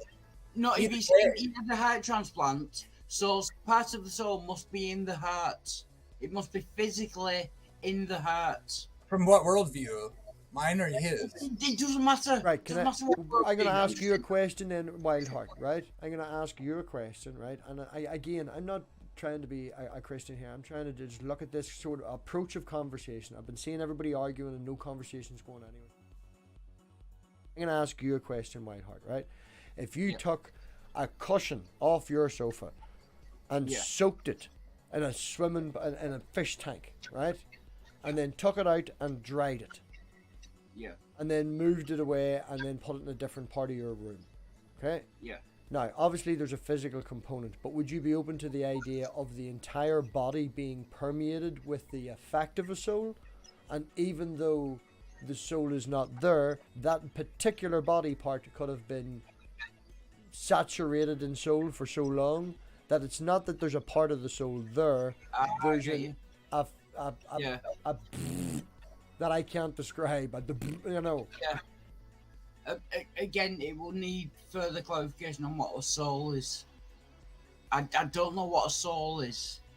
It's something ethereal. It's something outside of the body.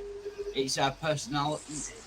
Again, there's no definition of a soul. It's just something that exists after we're dead. Yes, and every person you talk to probably has their own definition with it, and that's why I was trying to slam down with Ontangelo so I can understand his. Now I'm talking to Jamie about his. Jamie and me both found Ontangelo's answer fascinating, because we're in agreement in that scientific experiment in a philosophical world where it's probable to recreate these circumstances. But until we demonstrate, sorry, I'm going to come back to this. Until we demonstrate a soul exists, why does it fucking matter? Because you talk about it all the time, man. We talk about this. I believe we are a soul. So I believe the human. Yes, I know you believe that. But hold on. Sorry, I'll shut up. My only point is that I do struggle with. So I'm not trying to do a gotcha on anybody or prove anything here. I'm just talking about something that I think is interesting, you know. So I do find it to be somewhat of a problem for my particular theology, because I do believe in libertarian free will, but I also recognize that nature and nurture are a huge factor in developing humans, and I am a monist based on what I see in the Bible, in fact. And so, but I do find it interesting because, like, my friend who's a determinist, so I would want to know, if Tangelo, are you Calvinistic? I didn't think you were. No, I am maybe in the middle between Calvinism and Arminianism. Neither. I take a little bit from both. Is that not nearly the exact same thing under my understanding of it? No, they're different. It's more like determinism or free will. So I understood Tangelo to believe in free will. But here's the thing about if you say the exact same scenario, they have the same nature, the same nurture, and you say the factor is the immaterial soul. Well, that seems like then those factors that would come into play that would make them different would have to be deterministic. Because if you're not making decisions in the world based on your input, then, so like my friend who's a hard determinist, he said because they have souls, he gave the same answer Otangelo did. And so I thought that's so weird that the determinist thinks that they're going to be different with the same factors, but I'm a free will advocate and I think they're going to be the same. It doesn't make sense to me. I can't make sense of it. It seems like that if you push it back to the soul for the reasoning, then it's nothing in their determination or their thinking that does the change, which is still a problem from my view too, because I believe in libertarian free will. I just think it happens through the body and you are your body. Right, I want to get an answer quickly from Ontangelo, and then I want to see what JG has to input. Well, I also believe in free will, and I think I mean, at least in my experience, I was touched by the gospel, but I took a free decision to receive Christ as Lord and Savior. And so I don't believe that it is predetermined by God who will accept and who will not accept. But you are determining that the outcome of somebody, if in the same exact environmentals, down to the soul, down to the information that they were given before they came on earth. To me, and I think a wee bit to Jamie, would be a Calvin. Well, yeah, I doubt Otangelo believes in pre-existence. You believe the soul is given, but it's created upon birth, I would imagine, right? Yeah. Oh, yeah, for sure. Jay, anything you'd like to input? Hey, not too much, but on the issue of the heart transplant, I'd also recall people who had transplants that had changed their personality slightly or gained like an artistic skill suddenly through the transplant, which is interesting. I can't cite any source at the moment, but I would say instead of trying to look for the evidence of the soul to make sense of that, you've got something there if that is in fact true, that people are changing or gaining something from a transplant. So you can look at that in reverse instead of trying to say we need the evidence of this before we realize that. There is something there. I would be open to the possibility also that the person, you know, for that to happen, the person would have to have knowledge. Make a comparison. I suddenly learned this. They must know that the person before them. Agreement of that. Yeah, you'd have to have some association or knowledge Of the person before. that they had the skill Right. that you've learned. And if that person, Well, you could say if that you person, could pick up an artistic skill. So, no, Go ahead. we're both talking with the match, right? No, go on ahead, Jay. You say your bit, and I come back. I'm saying I can't recall the exact details, but in the scenario I'm trying to remember is the person who got the heart transplant picked up an artistic drawing skill, like a detailed drawing that they never had before. And then I think they inquired afterward, and then they found out that that person was also an artist. That type of idea. Afterhand. That's what I'm asking. Is it beforehand or afterhand? And you have already admitted that you're no source for But this. I have to leave quickly. No bother. My wife is calling me. Sorry. But maybe I'll return a little bit later. See you guys. Jesus, you rock. Later. Love you, man. I'll send you love out. You gotta love a Swedish Muppet. No, what I'm asking, right? There is a knowledge. There is a scientific thing where people wake up and they suddenly know a foreign language. They suddenly can only speak in a foreign language. That has happened. It's been scientifically proven. Aim for it. It's happened enough times where they wake up and they can suddenly do math really well or suddenly speak another language really, really well. So, if I can just finish, right?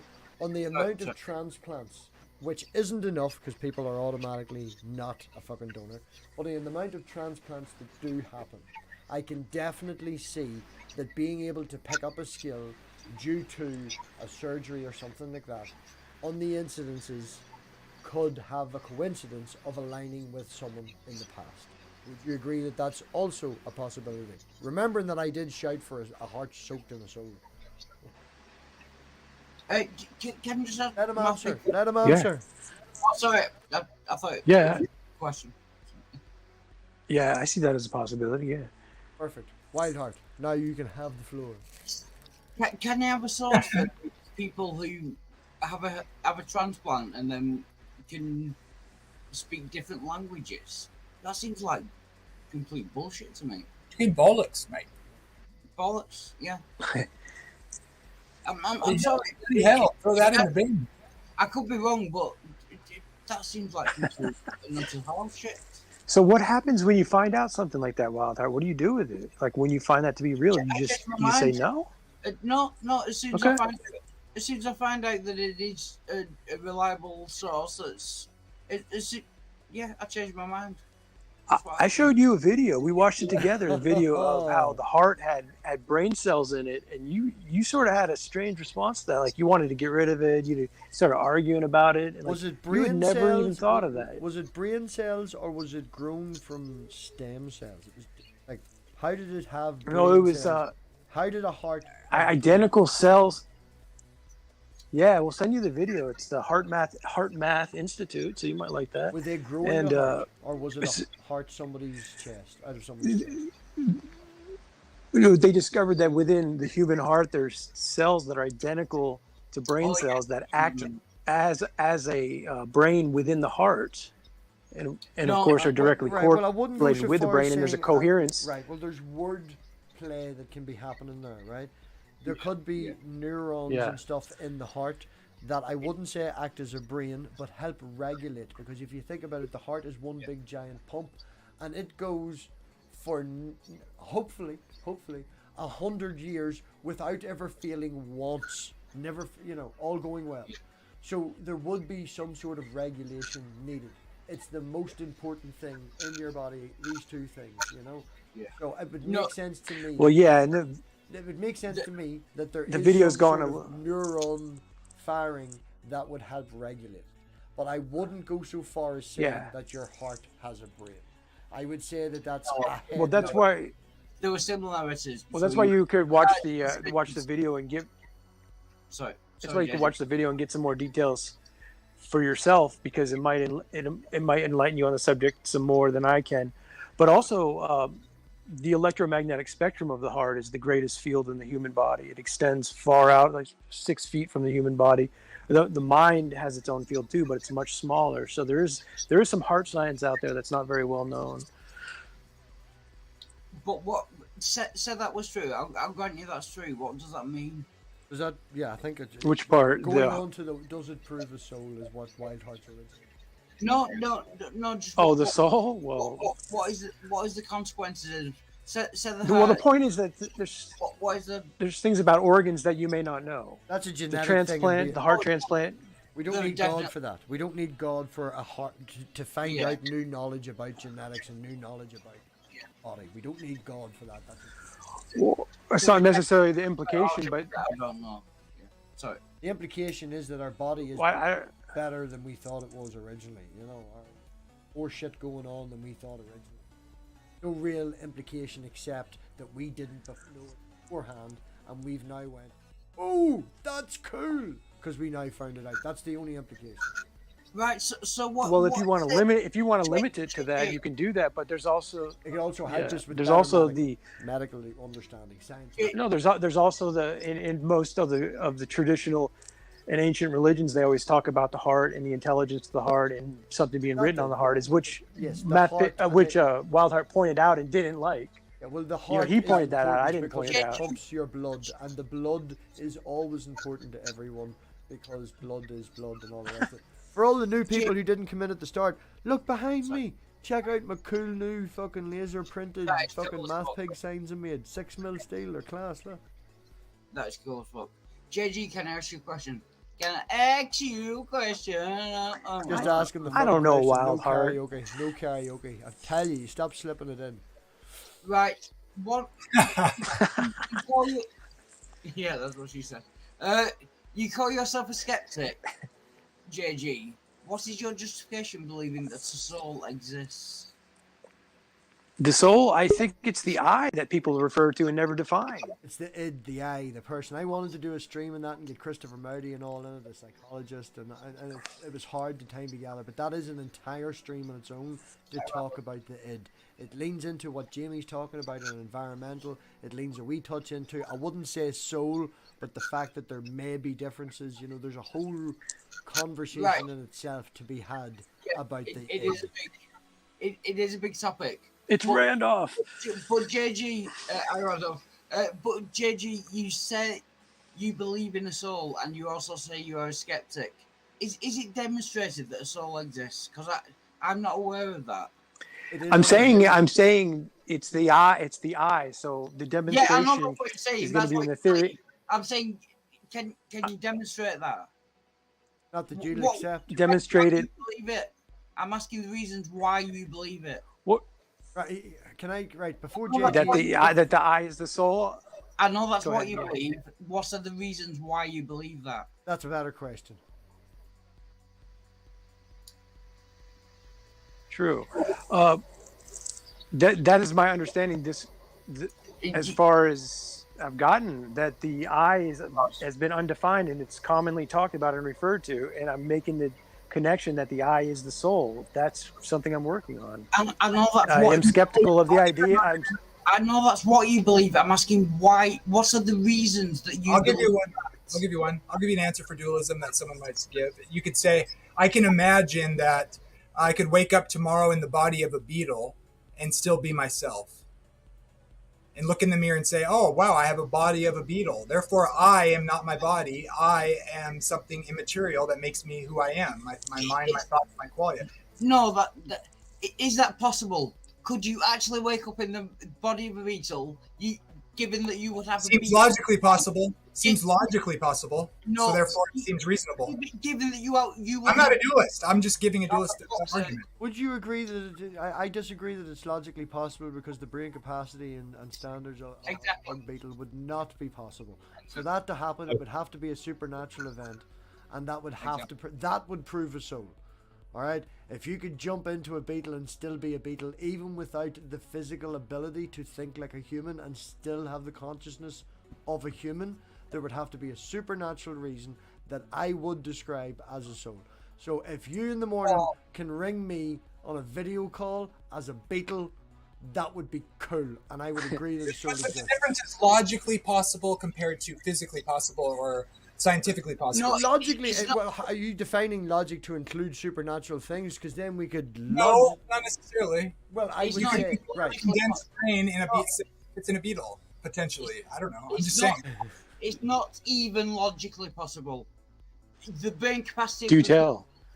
The brain capacity of beetle. He is saying he will wake up and look in the mirror and think he's presuming he has a human mind inside a beetle. That is not even logically possible. But if he said he woke up inside, right, you're screaming, right, we'll change the story ever so slightly. Okay, Jamie doesn't wake up on a beetle, Jamie wakes up in the body of a bonobo monkey, right? He wakes up in the morning, penis fencing with some other fucking monkey, he then rings you.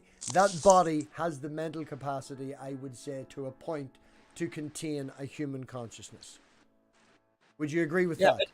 Make it a robot that's the same size as my body, only it's made out of. Yeah, I don't think the yeah. I think I was being facetious. I was being facetious on the beetle, but the idea, the concept. The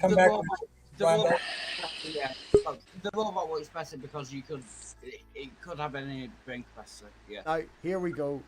First thing I want to ask Simos is Simos, what do you think of the new cool fucking printed fucking MathPig things? Yeah, I like them. I'll send. I was gonna say before you said anything. I was gonna say that's really cool. Oh man, you should check my Twitter if you're on Twitter. As like the boss is off with COVID, and I got to know the guy in the programming room, and Critical Cripple did me up a wee folder, and I emailed it to the guy, and he's like, "Yeah, no bother. Find me a scrap bit of steel." And he printed me 4. I've got another 2. I can't. Oh. Ah, there he is. I thought I'd missed him. Ew. So Simon. So we had a trade-off there. Thanks for joining. Thanks for joining, Jay. Yeah, hello, Jay. Good to see you again. Hi, met... Jamie. Hi, Wada. Oh, you have met Simos before? How's it going? Yes.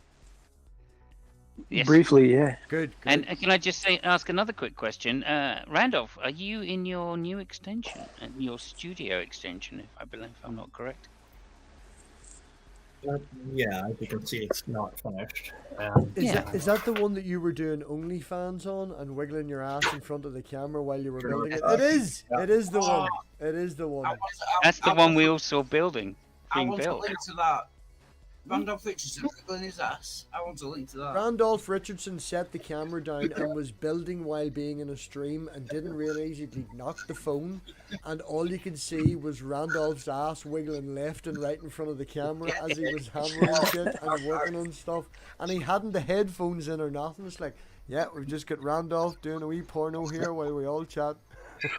So that's how you remembered him. That's how you will always stick in my mind, yeah. A giant red Canadian. What is that? What's that flag? The oak? Not the oak. Is it the Canadian flag? Yeah. So that's the Canadian flag. Yeah. And that's the Canadian ATHEIST logo. Yeah. If we ever find that video again, we're putting a big giant maple leaf exactly as a censorship button. Well, and I'm not intending to be mean here. I am not going to help you find it. Okay. So was that I'm hoping Simos has been watching and can add. I know Randolph has been busy and doing some meetings and stuff, so I doubt Randolph's seen a lot. Simos and we've adopted each other as brothers, so we're probably that's going to be a dead end for you too, because brothers help each other. Yeah. That's for sure. Sandy is dying for this link. Sandy's all, I want to see that link. Yeah, just send me some subs, and I may do something about it. You know what I mean? Bloody stick of the mortar, but not as thick as money. Sandy will just have to leave pure imagination. I'm hoping you freedom of thought and everything. You know. I'm hoping Simos has watched a wee bit and jumped in to add to the conversation. So. Yeah, a little bit, of course. Okay, yeah. Good man. Brilliant. Can I just thank Randolph for helping me get with something? Sorry, carry on. Yeah. Oh, how did I help you? What did I do? Moose porn? He told me something about moose porn. You set up a camera outside in your garden. I never mentioned moose porn. No, tip me out to various places and help me with my subs. So thanks a lot. For that. You're welcome. I'm glad I was helpful. That's great. Soul or no soul, same us. Environmental or not environmental. Agreeing with Jamie and me, or thinking like on Tanslow that the soul would impact you if a soul exists, not that you believe in one. Go. He's muted. Thank you for telling me. I was just getting up to make a cup of tea, which is, in some sense, the English soul. However, no, I mean, no, immaterial soul, no, of course, I don't think that's right. I am a naturalist in some sense, although a physicalist. And so I don't think that that's necessarily true. Soul by some artistic or spiritual definition, then yeah, of course, then we have some kind of ethos by which we live, and that could be described in some sense as a soulful expression of humanity. So yeah, artistic, yes. Material, no. Yeah, it would be good to get a solid definition on soul. I take it to be something that exists after you die, that goes on to another place. I think we have to agree on terms before we argue about it.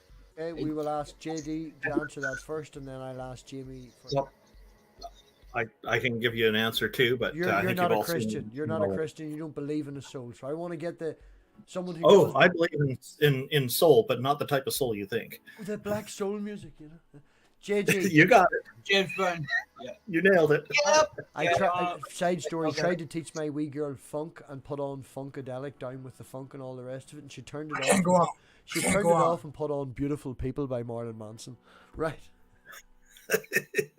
JG or Jamie, one of you jump in with a definition of a soul. MathPig, your daughter rocks. I'm just gonna say that. I think the soul is embodied when a body is made alive with the spirit. So it has the spirit of life in it. So a soul is just a living creature. I just think it's a living creature. You would say, under the definition, that God gives a breath of life. So the human form is a physical body that has nothing till it until the breath of life goes into it, and the breath of life itself is the intelligence, is the soul. Yeah, the spirit is just what gives life to the body, and when the body is when a body is alive, it's a living soul, essentially. Just trying to steel man you for understanding. That's okay. Cool. So, do dogs go to heaven? If they're good. No, wait. All good dogs. Yeah, yes, if they're good. Yeah. All good dogs go to heaven. I mean, how do you be a good dog? What, as in you just do things that dogs do, or do you mean that dogs have morality? No, I'm saying that all cats go to heaven if they were owned by good Christians, and then atheist hell is actually they have to be the cat lady that takes care of them. I was just going to try to get into cats here because I thought, dogs is such an easy one. That's a. Are you telling me that my dog's going to fucking hell because I suppose you become one with me? That's cool. No, if I get to bring the dog to hell, yeah, right. That's right. I actually do think it's good. At least in hell, it'll be okay for them to taste things. But I was talking to Jamie about the soul the other day, and his definition I kind of agree with. It's a very materialistic, kind of naturalistic version of the soul. I'm not naturalistic though. I'm physicalist, not naturalist. Yeah, not all overall, but just when it comes to the soul, it's just something. It's just a thing that's living. That is the soul. Once it dies, it doesn't have a soul anymore. Is what I understood. Is that correct? I don't understand. Yeah, because the spirit and the body are a living creature or a living soul, and then so when it says and this is all biblical. I'm basing this off the Bible. But so when conceptually anyway. So then when it says when someone dies, they return to the dust, and then the spirit goes back to God, or the breath of life returns to God. I think it's just saying when the two pieces are taken apart again, the living soul doesn't exist anymore. So the living being ceases to exist when God gets the breath of life back, and you just turn into a body. But the soul can exist independent on its own. No, well, in the sense that it's a living creature. No, he's saying once something is dead, it has no soul. No, it has to be resurrected, I would say. God puts the life back into a body. There's other philosophical issues that people bring up with that. Yeah. No, he's saying that something is dead is not a soul. Once it's resurrected, it gets a new body, and then it has a soul again. You have it to becomes a soul again when the breath of life first gets to it. I kind of respect that. It's kind of the same as what I think, personally. You're literally memeing Randolph, and I've been shouting about the next questions. You're literally memeing. But right, JG, give us your definition of a soul. Well, I'm just going to go back to what I said to Wildheart. I think the soul is the I that we refer to and never really unpack when we say, I think, therefore I am. I think of the soul as that, the essence of what we are. You're definitely coming on to the stream with it. And it with this to say, Christopher May. The big thing, Answers and Reason has a philosophy degree and done the school for it and has papers galore on id. We lost Jamie, then we got 2 Jamie, so I'm going to remove that one and try that one. Sorry.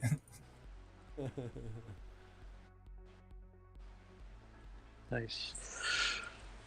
Perfect. Right. So you would say it's an immaterial thing, Jay.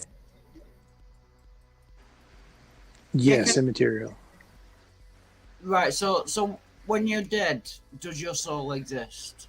Once your body's dead, does the soul exist outside of the body? Jamie. I would borrow what Jamie's idea, what he just said about the separation of the breath, the body, and in the embodiment of the immaterial soul or the spirit separating from the body. But Jamie believes that until you have a new body, the soul doesn't exist. Would you say that? I don't understand the new body. Can the soul exist absent a body?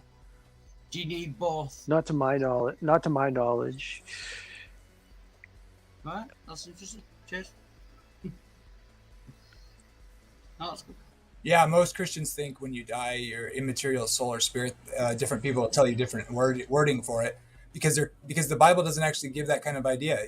It literally gives more of the idea that I'm saying, and then the idea whether it's you're conscious or can live outside the body or not is a totally extra biblical idea that I believe is imported in.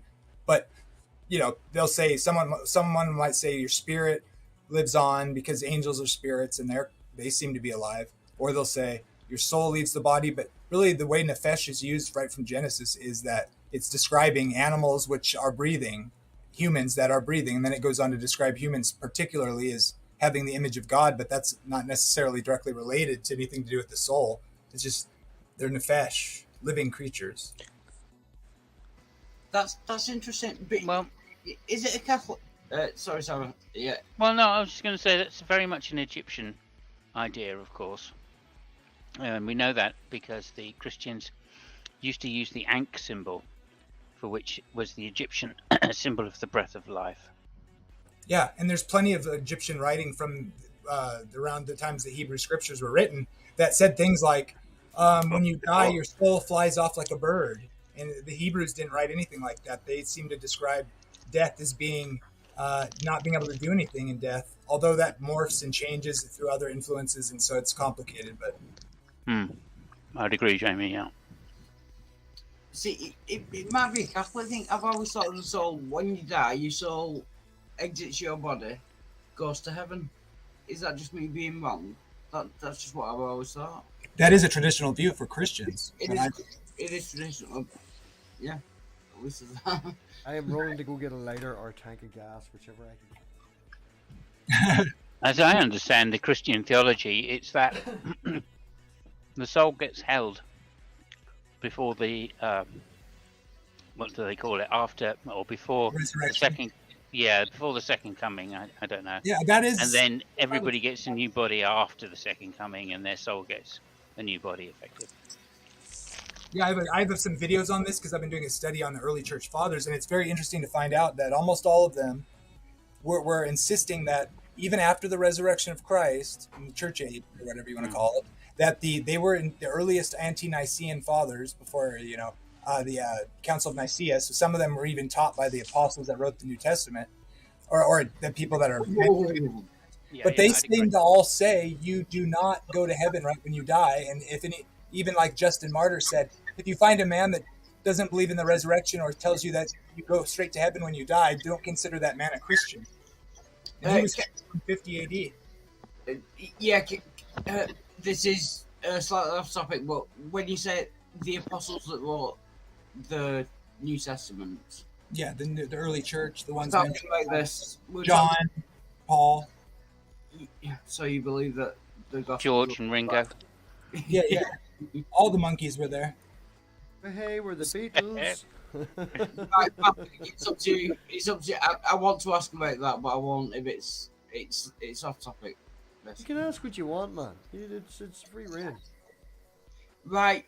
Why do you believe that the Gospels were written by the apostles? No. It's what I meant to say is just to point out that the earliest Christians that are not, or their writings are not considered part of the Bible. So the men that were appointed from the men who wrote the Bible or that are mentioned in the Bible, who then their next generation of leaders in the church. So the earliest leaders in the church that aren't part of the Bible, right? They said unanimously pretty much that you don't go to heaven when you die. You wait in Hades, which I would argue is meaning just the grave or the abode of the dead until the resurrection from the dead. And to me, some of them seem to think you're conscious in between some of them, but that's kind of up to interpretation, I think. But you did say the apostles wrote the New Testament. Do you believe that? Do you believe that the gospel was written by Anybody make any sexual innuendo?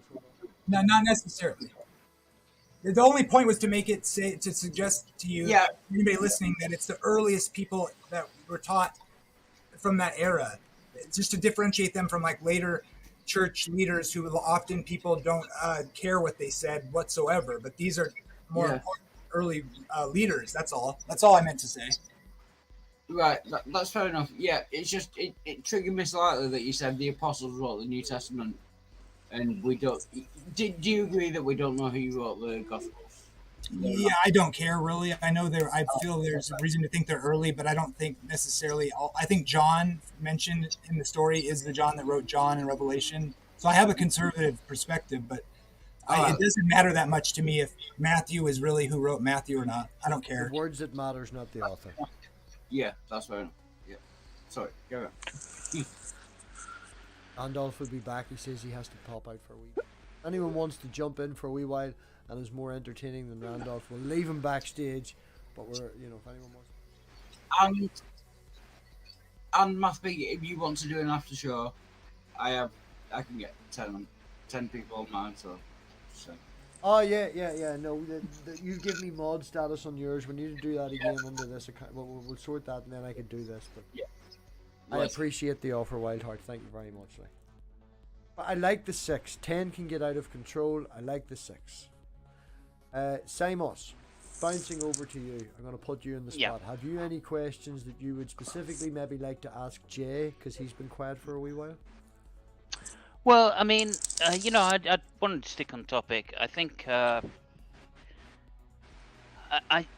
just think, firstly, Jamie being a physicalist is slightly confusing to me if you believe that there's an afterlife and that there's a soul. That seems quite strange to me, but that's not to say they can't be reconciled. After all, George Berkeley was an empiricist, so...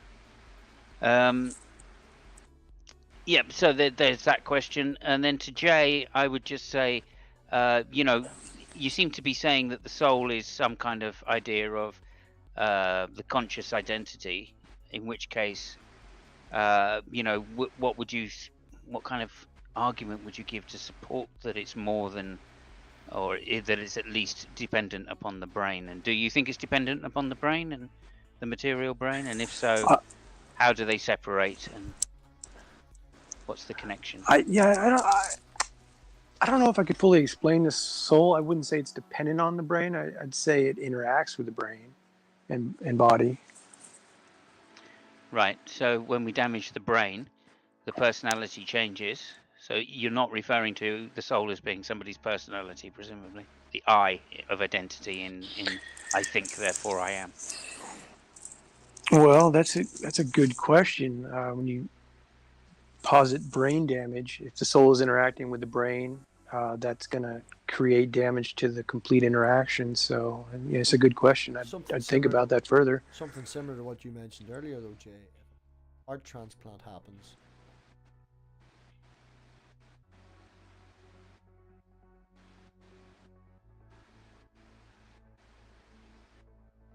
he's just saying that another possibility.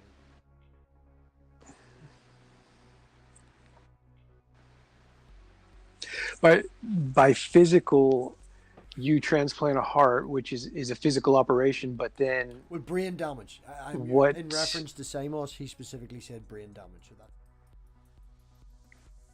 of the technology or the other. So there could be some sort of memory that can retain. Don't know. We're not at that medical side.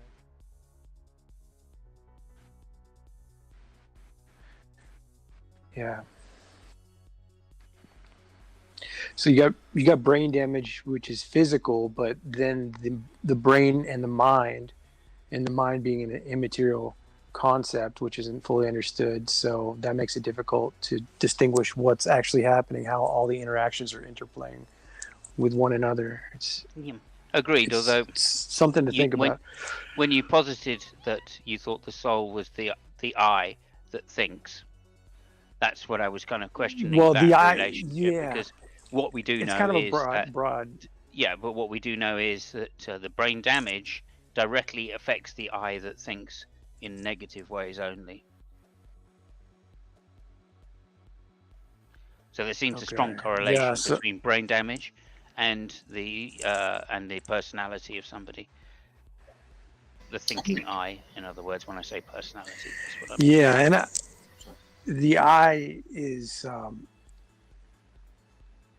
it's difficult to talk about in ways because it encompasses, not just the brain, not just the personality, I would say. But it's just sort of a broad brush stroke to say that the soul is the I. I understand that. It's something I'm working on, trying to understand. So I guess I would leave it there. Well, before you go, Wildheart, I'd just like to acknowledge to you, Jay, that my set of reasoning doesn't disprove what you're saying outright. I'm just curious as to how you would explain the interaction. Okay, so thank you for your answer anyway.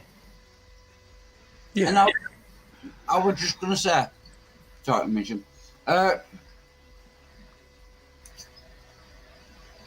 we do know what part of the brain covers language. So how could a heart transplant make you know a new language? That would have to be in the brain. It would have to be. We know what part of the brain deals with language.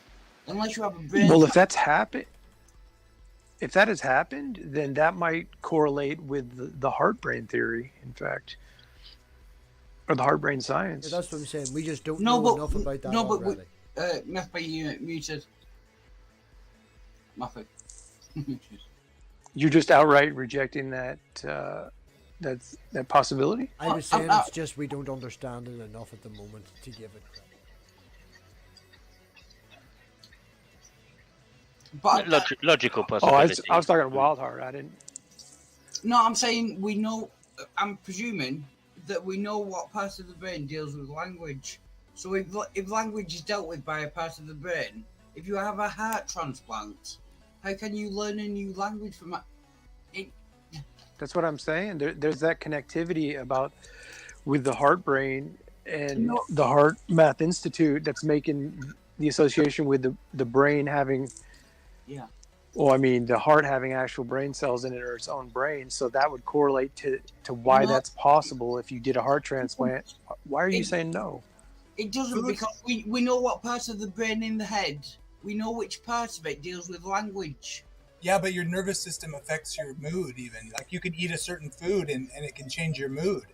No, but if we know what part of the brain deals with language and that part of the brain isn't being transplanted, how could the heart being transplanted make you know a new language? It's impossible. If this happened, which we are speculating that it has, someone brought it up, that would that would help the heart brain cell or the heart brain theory. That would help lift that up, is what I'm saying. That would help that be possible. You're not understanding. We know which part of the brain in the head deals with language. We know which part of it deals with language. You're convinced that there's no correlation with the heart. I get that. You're convinced there's no correlation with the heart. Even if the heart had a brain, that brain in the heart wouldn't deal with language because we know which parts of it in the actual brain that exists. It's not that simple. The brain. That's your assumption. You can be missing half your brain and it can develop. So like there's sectors that tend to be correlated with language, but it can be different on a different person. For instance, there's people who have when they're young, if they have the really bad seizures, like constantly every day, all day, basically. There's a operation Ben Carson invented, which was literally just, he thought you could take out, let's try this. Like it was just desperate, right? And so they take out half of your brain basically. And if they do that when you're young enough, you can fully have a normal life because your brain will develop. So the neurons are very much, plastic or whatever. Your brain can form uses all, in many amazing ways. Thoughts? Yeah, but that doesn't answer the question. If there is a part of the brain in your head which deals with language, that's not part of the heart. So even if you have Wildheart, in this, I don't understand. In this theory, someone brought up that the heart transplant, they had learned a new language after the transplant. Yeah. And by what you're saying is like, no, that didn't happen because that's not possible. That's what I'm hearing from you. Yes, because we know the part of the brain in the head that deals with language. So when that happens, if that happened, you've got to take on a new concept, right? If it did happen, yes. Right, and someone is saying that had happened, so you need to figure out if you can discover that to be true. No, but we know. That's where you are on that. All right, I'll let it go. I'll think about it more. Sorry. Effectively, I think what Jay's asking you is, how do you know? I'm presuming. I don't know, but I'm presuming that we know. We have mapped the brain. Right, I'm gonna read. We know which parts of the brain deals with language. We know which. Different parts of the brain do different things. It was me that made that claim. It was me that made that claim, right? Yeah. It was me that made that claim. Okay. And the very first thing that pops up is the CNN thing from 2016, and then you scroll down a wee bit, you get a wee bit more. And it's no one is 100% certain yet as to why it happens, but they are pretty sure it's similar to another rare condition called foreign accent syndrome with FAS, where people wake up speaking in a different accent. The brain is simply readjusting and rewiring itself after suffering from a major trauma. So it's nothing to do with the heart transplants, is it? No. I'm talking. This is specifically with the brain, which Simos brought up. That but that's in reference to what I was talking about. But Simos is talking about a brain, which is how we got back on this. But yes, I'm talking about a brain. So it's a brain trauma. Somebody did bring up earlier that I thought that a heart transplant did bring out a new language in somebody when they had the transplant. I thought that was discussed. And I said that it was a definite possibility that if there's neurons in the heart, then I can understand that there's a possibility that what you're talking about is possible from a genetics point of view, because there may be some sort of memory in the heart. But a major thing that we can prove is, as it's called now, foreign accent syndrome. We can show that. If you're showing that the heart has a brain, then there's a definite possibility of some sort of memory, but I don't think it'll go so far as being able to speak another language. I detracted from the conversation and I tangented away from what's saying. Yeah, I understand things happen. Like you get a transplant and then you have like a new acquired taste, maybe, or like a quirk or something that pops up in your personality. Ultimate Created Christian. The link is pinned. We have a slot open. Yeah, wild heart. I'd love to find that. I'd love to find a heart transplant that changed someone's language, because I would love to present that to you. Because then, based on what you're saying, you would have to take on a new idea altogether, right? Talking to me. Oh, I was talking to Wild Heart. I think he was sort of coming at it in reverse, saying how. Yeah, his internet's spotty.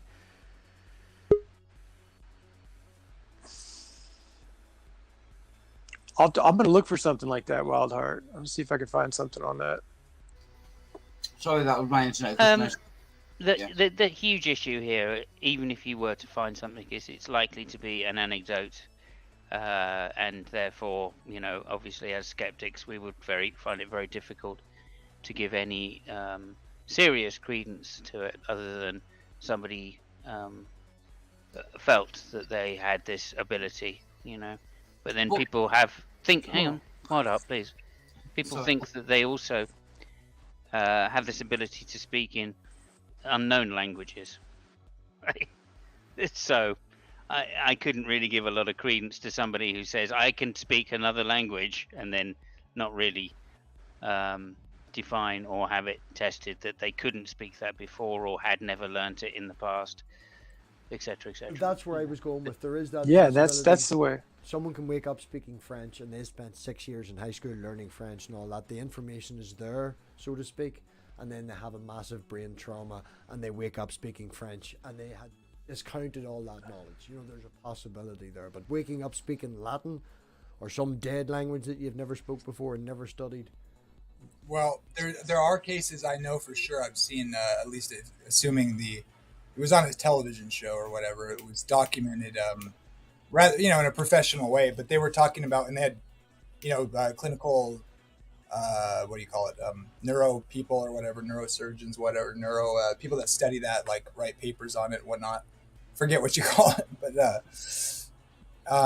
they were talking about this person who had either like some illness or a fever or something, or they almost died, or a brain trauma. They had a couple different examples that they showed them doing this new acquired skill that they got from this injury or brain injury, where it's like got in a car accident or something, and then like they could suddenly play piano like amazingly, and they didn't play before. They were just able to sit down at a piano and they just knew they understood how it worked. Essentially, things like that apparently happen. I would say that learning a musical instrument like the piano rather than over the guitar, right? Because a piano would be more pushing things, just simply. Where Simos will back me up in this. There's a hell of a lot more skill involved in the guitar, Simos. Yeah. I couldn't possibly back anybody of one instrument over another. No, I mean, I think you know, a piano is laid out. Yes. So in some sense, it's fairly easier to play to a lower level, but any instrument to play to a high level. We would be of the agreement that classical music can be any instrument to play to a high level is going to take years of muscle memory, and you don't get that because you've had a heart transplant. Would you agree, though, that someone who's never learned any piano at all, the fact that our minds are very mathematical thinking, like over the time, at the age when my wee girl was learning to catch a ball and throw a ball, I could see her development of a parabolic, you know, and learning that that was the best way. Now, she didn't learn that mathematically, but that's a mathematical thing our brain figures out. You throw the ball, they know to stretch 2 foot to catch it because their brain instantly figures that. So with looking at music in a piano form, what I'm saying is it's a genetic thing that could be possible because the brain knows math, and now when they look at music, they see a mathematical formula that they can figure out as handy as sticking their hand out with a parabolic. There is some sense of that with music, and especially on piano, I've heard of it, where very young people gain musical skill at very, very quick rates. I mean, extremely quick rates. So, like 8, 9-year-olds can be extremely good, but it's because they have what I would call, you know, some kind of perfect pitch. Yeah, there's that. Yeah, that's the thing. There's what do you call them? People like savants or whatever, right? There's a rare thing where you essentially become a savant after some sort of weird brain trauma. Yeah, it's Maybe possible. Yeah, synesthesia. Yeah. Wouldn't Yeah, it be some kind of fantastic spinach. if we figured that out and had a little clear tablet that we could all just take every day? Oh no, that's a movie. And I was going to say, when you said memory, I was thinking when you said language, it would have to be to do with the language part of the brain. But if it's memory from the heart, that could work. It kind of made sense after you said memory. Yeah. Probably going to go for about another half hour or so, and then I'm going to shut it down. But, I don't think it makes a lot of sense to me in that. It's Sure. too much sense, but it helped. Ultimate Created Christian, we already tried that and it didn't go anywhere. So this is why I'm offering it to you, open in the panel right now. You're right here. The link's pinned. You know, we're not going to do one-on-one because we've tried that, didn't go anywhere. So jump on, we'll all have a chat. We've got Christians on here as well, and heretics, and Simos is a little bit of fucking everything rolled into one musical mess, and Wildheart's just a mess. So just jump. We've got a wonderful panel right now to ask all different points of views. Join now. Yeah, and there we go. Oh, It's he's Randolph. here. No, so muscle memory is a real thing. Of course, it's the sense that that the pathways that the nervous system uses to move the muscles have been developed and strengthened, and so they tend to repeat. But that's nothing to do with like any kind of mind memory or anything like that. So yeah, it's not. They're different things. And the heart has memory in that it's a muscle, and therefore it knows how to beat, and it beats repeatedly the same way over time. And that's one of Play with that screwdriver.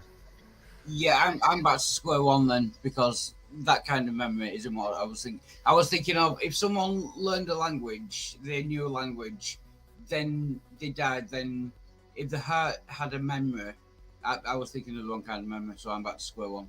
That doesn't help whatsoever. So. Yeah, Ultimate Created Christian, welcome to join. We will take our pick. I'll even let you pick who you want to not talk to, and we will get rid of them. You will have full choice right now. Don't be afraid. Just come on in. We're only going to go for another half hour, so we're going to go to 2:15 a.m. my time, which is what, 5 hours? Probably 9 Eastern, I think that works out at. And, 9:15, sorry, Eastern. Okay. So just enough time for karaoke. No karaoke. No. Right, we're kicking Wild. That's it. Wild's gone. Simon, you were going to say something. Well, I was going to ask the Christians on the panel if they think, then, given this soul kind of idea that they've been pushing, spirit of life, consciousness, whatever, do they think then that revelation from God necessarily has some impact on that soul, and does that therefore give some credence to the belief that God exists? I'm kind of throwing a softball here for a reason. Are you talking about mode of communication, or are you just talking about general revelation or special revelation? What do you mean? Yeah, special revelation. Oh yeah, of course. I believe that has an effect on eternal outcome. No, I mean specifically, what effect does it have on the soul, and how does that then translate to the rest of the body, the brain, logical features of the brain that then say, I've got a reason to believe in God, or etc. etc. Oh no, I think it's be emotional rather than. I don't think it has a determined effect per se, in any sense that of anything different. How you would explain how You was here. You was here last night too, wasn't you? All you got of that. That was 2 seconds, Luke. That was the first impression. First time, that was great. Well done. Playing memes when you come in is never going to be a way to endear yourself to any crowd. No. I'm going to say as well, yeah, make me first drop if anyone leaves, because my internet's cutting out. Oh yeah, of course. Yeah, I already made that decision. I don't need your permission. It's my channel. See that? I can do whatever I want. It's my channel.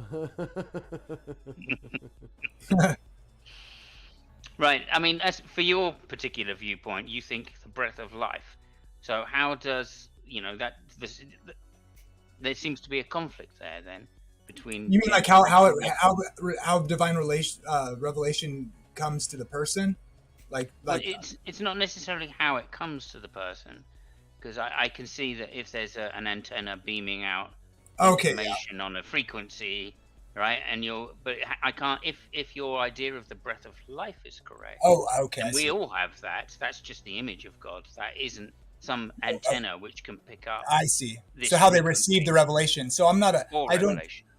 Yeah, I don't think like how does God hear prayers and stuff? I don't know about that, but I think as far as receiving divine inspiration, my idea of how the Bible was written has nothing to do with God downloading information into the person's head. I think it's providential. So if you went back in time and you saw Paul or Moses writing scripture, it would just be a guy in a room writing scripture, writing a story. And it would be what God wanted in there would be what he's writing, but he's not like receiving like a channeled information or something. I think that's a really low quality. That's like what you think of when you first are trying to think of what's the best way to explain this. It's like immature or whatever. It's childish or something. Yeah, I understand what you mean by that. Yeah, it's naive, I think, is the word you may wish. Yes, that's the word I was looking for. Yeah. Yeah.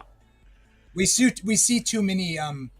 There's too much evidence in the text to show that it's not something received one letter at a time from God by putting your head in a hat with a magic rock or something. Yeah, I get you.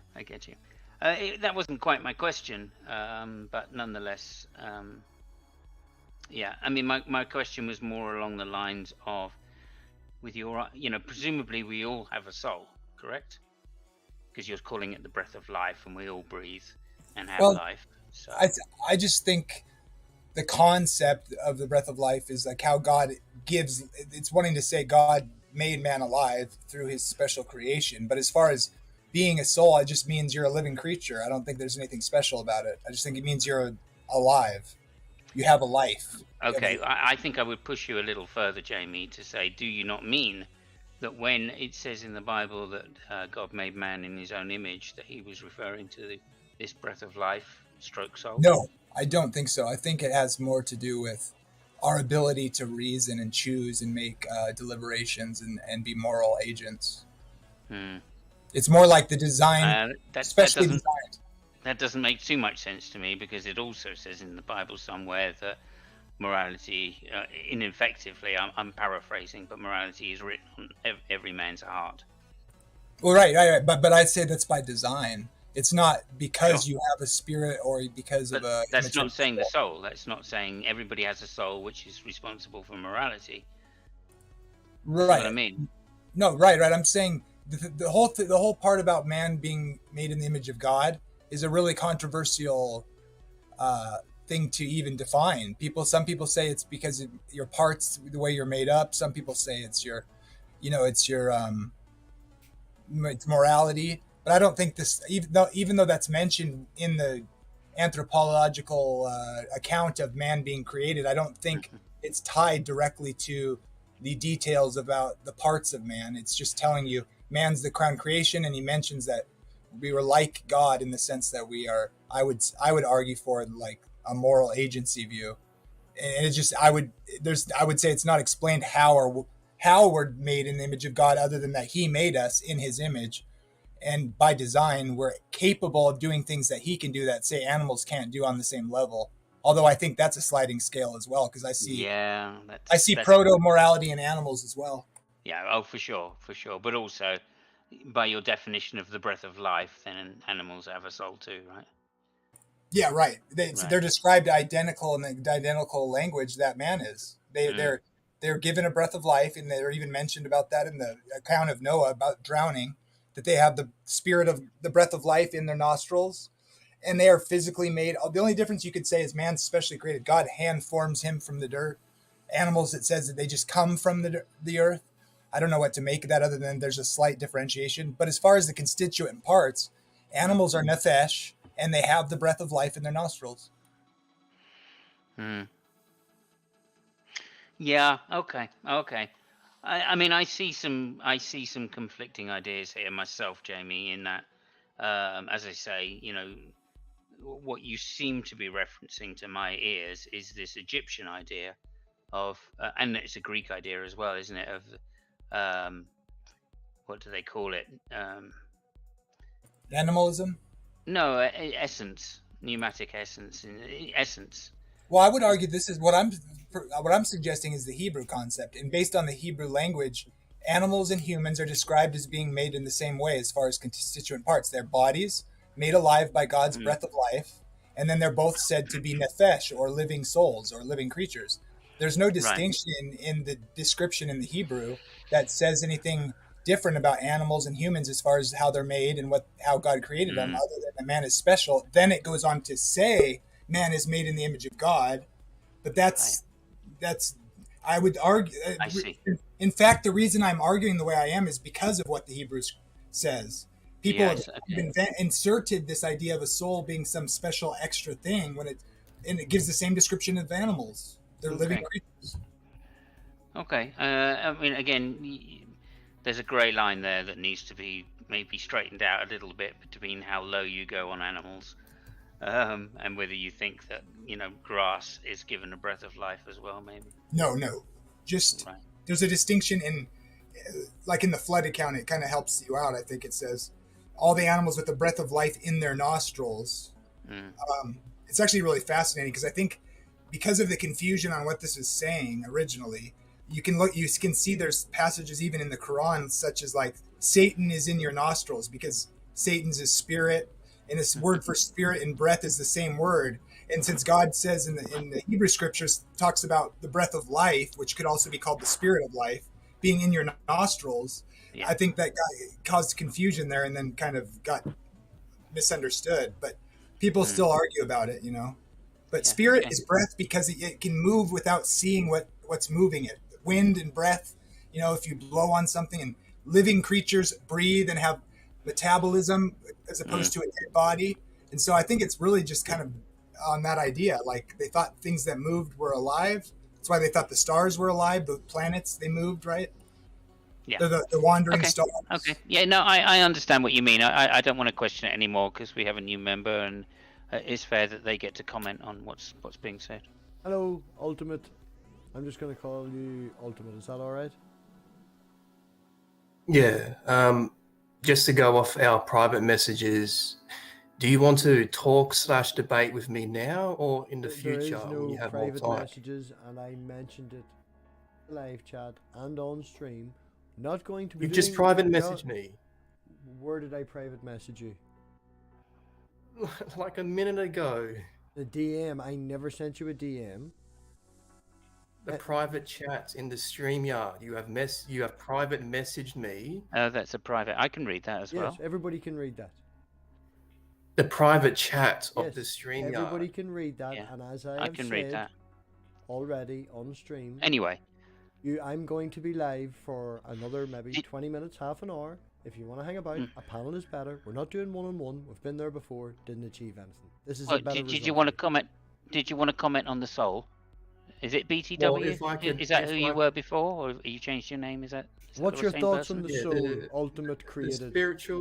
The spiritual law of cause and effect proves our immaterial souls, and proving Christianity also proves that we have a soul, because God states that we have inherited the breath of life. Okay, so could you just say that first bit again? Sorry, could you just say your first sentence again? What proves the something or another? You said some causal thing, something about cause. The spiritual law of cause and effect proves spiritual our law soul/consciousness and the revelation of God / the Bible. Right. So we know God exists. So if I could prove to you Christianity, you have to believe in the soul. So do you have any objections to that first?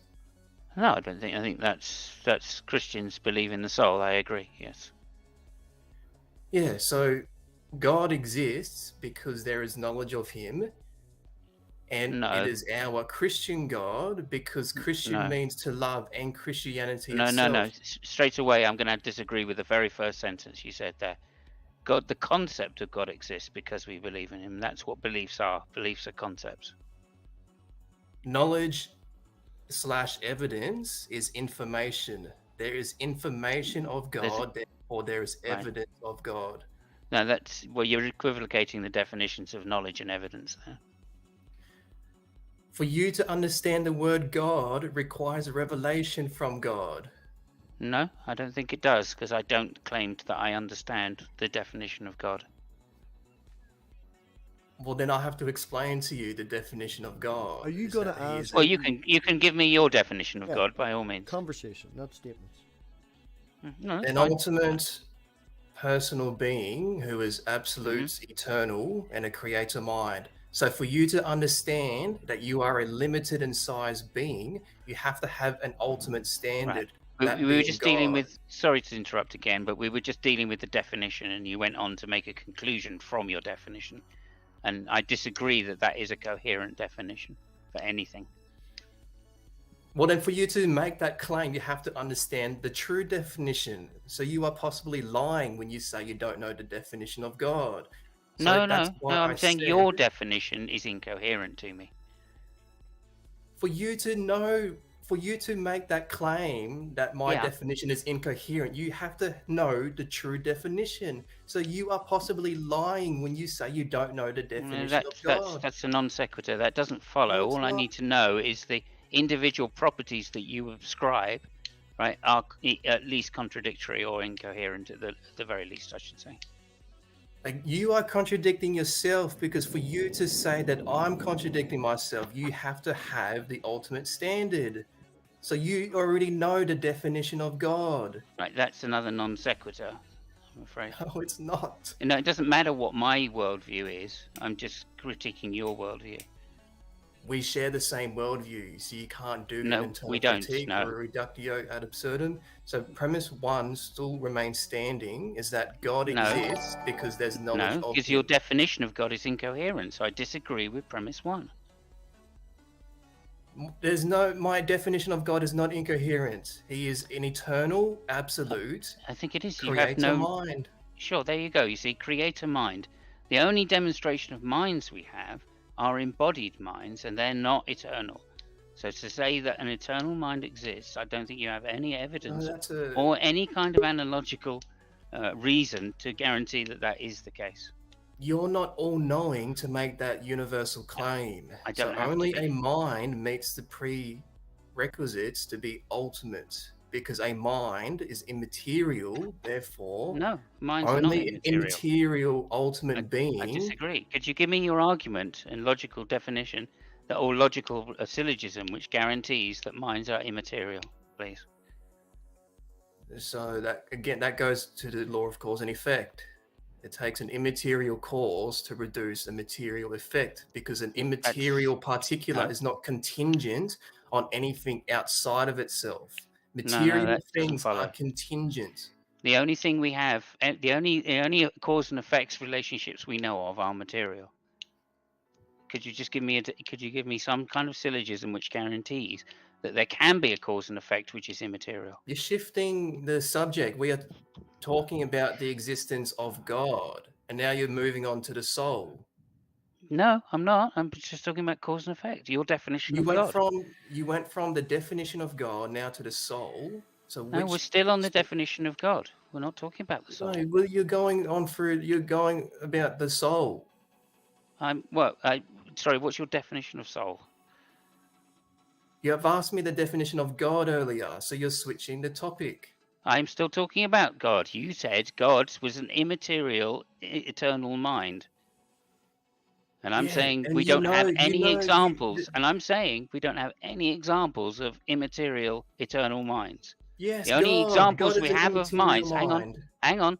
The only example we have of minds, okay, are finite, embodied minds. That's all we've got. An example of an immaterial mind is God, because he has revealed it to us. That's begging the that he is question, though. ultimate. So that's no reason to believe that it's true. You have to believe it because you understand the word I don't God. have to believe it, no. Yes, you do, because you are limited in size, so you have to have a standard, that being God, who is unlimited in size. That's what's called the creator-creature distinction theology. that doesn't make any sense at all because, Yes, as I it said, does. no, it doesn't. And the reason it doesn't make any sense is because you have no examples to demonstrate that what you're talking about is even possible. I've given you many examples. You are an haven't. example. No, you haven't. You are a limited in size being. So we are not living in your head. You are not God. You are contingent on God because he is unlimited in size. That's and begging the eternal. question again. It's not. Yes, it is. You are a limited in size being, correct? I am a limited in size being, correct? Yes, contingent on an unlimited in size being. No, that doesn't follow. That's It non does sequitur. follow. No, You it are doesn't not follow. unlimited. You are have no reason to contingent. believe there is anything unlimited. You are not unlimited, so you are contingent on an unlimited God. That doesn't follow, no. It does logically follow. It doesn't logically follow, I'm It afraid. If you could give does. me a deductive syllogism which proves that, I would appreciate it. I'm giving you empirical evidence. No, you're not giving You me are empirical limited. evidence. You are limited. I need a in deductive size. syllogism which says that all material things must come from something immaterial. And empirical evidence supersedes your request because you are limited in size, correct? No, that's not You- correct. well, then you are not God. I know I'm not God. Yeah, so you are a limited in size being. You are not in control of And everything around you. now prove Only that God. only limited in size beings, right, can only come from something unlimited in size. Yes, that's just the nature of God's Of what? reality. He is. What is your argument to show that that is the case? You are a limited in size being, contingent on an unlimited in size being, as you I'm are asking not in you for your control. Excuse argument me, to show excuse that me, that is the Brennan, case. You're interrupting me. You are I not am, in yes, control. because you're just you are not in repeating. control of You're everything just around repeating you. your claim. You are not in control of everything around you, so you are a limited in size being, contingent on God, who is an unlimited in size being. This I'm is what asking is you for called your the deductive creator-creature syllogism which distinction. proves that. I know that's your claim, and I'm asking you to You've back just your agreed claim to. up You've agreed with to. You've agreed that a- you are a limited in size being. correct. Yes, so you are contingent on God, who is unlimited in What size. is your argument for that claim? You've already demonstrated it for me. You I just haven't, Show him no. then. agreed Just to me. answer it again in short. Just repeat it back to him so that we understand. You have agreed that you are a limited in size being. So you are contingent on God, who is unlimited in size, as you are not in control of everything around you. Only God has that ability because he is who he is. That's In just begging Exodus. the question once again. That is your claim, and I'm asking you to demonstrate You've your claim. agreed to it. You are a limited I haven't in size agreed to your being. claim. No, I haven't agreed to your claim. No. You are not in control of everything around you. So you are a limited in size being. For example, you don't have control of all the stars. Only God has that ability to be That's the your holder. claim. I'm asking you to demonstrate that. You are not God. And that's irrelevant. My worldview is irrelevant to what you're claiming. We share the same worldview, so you are not in control of all the stuff around you. For We example, don't the stars. share the same worldview. We do, because we are talking to each other. So Doesn't we mean share, we the, share same, the same we share the worldview. same reality. We share the same ultimate Oh, truth. reality is not a worldview. We share the same ultimate truth. So in other words, we share the same Christian God. No, we Because don't. That's your claim, and I'm asking you to demonstrate it. for you to understand the word God requires revelation from him. And because God is love, we presuppose our loving / Christian God, because the word Christian means to love and Christianity itself. So even before reading the Bible, we know that our Christian God exists. That's incorrect. And the reason it's incorrect is because understanding is conceptual. So that's not an argument. So you Yes, need it to. is. You need to. Yes, it is. You claim to understanding was somehow reality, and that isn't the case. No. God is a concept. I can understand concepts because they're just beliefs. You are presupposing our Christian God to understand that you are a limited in That's size your being. claim. Now show me that, or give me a deductive argument which shows me that's the case, please. You've already agreed with me that you are a limited in size being. And I disagree with your claim that God exists and is You are therefore not necessary God. for that instantiation of reality. You are not God. They're I the never only claimed to two be God. options. But you haven't proved You are that limited God in exists. size. That's a false dichotomy. It's Sorry, not. Red It Fang. comports with I'll the let Red law Fang of go. excluded middle and the I law of think polarity. I've asked you several times to demonstrate or give me a syllogism which demonstrates that your claim that God is in fact responsible for all limited minds. Okay, and you haven't You've done already that agreed. yet. You have already Hang on, agreed with me. hang on.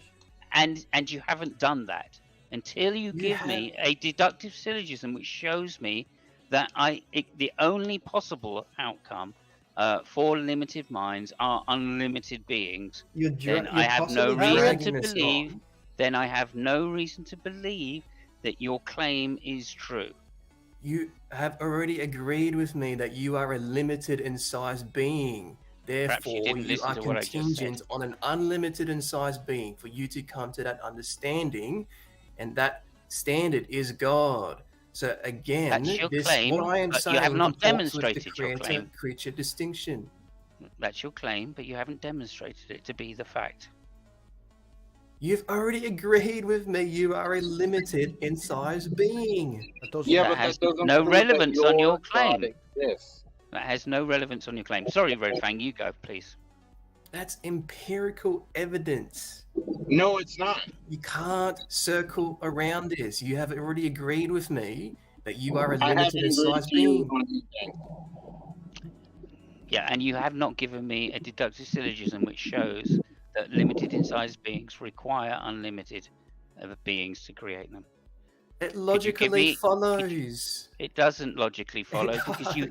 If it did logically follow, you would be able to give me a syllogism to show logically that that's the case. But you can't. All you can do is reassert your claim that it must be the case. You already And that's just an agreed. argument. That's That is going, just an. if you And want me to that present and a that syllogism, and that's going that backwards. is an argument. I'm And trying that to is move just this an forward. argument. That is just an argument from incredulity, which I will not accept. Not. For God to be eternal, he has to have unlimited power to be the sustainer of himself. So that logically follows. You are not I'm doubting that eternal there is such a because thing you as are an not eternal unlimited. being. I need you to show me that there could be such a thing as an unlimited eternal mind. That was my first objection, if you remember rightly.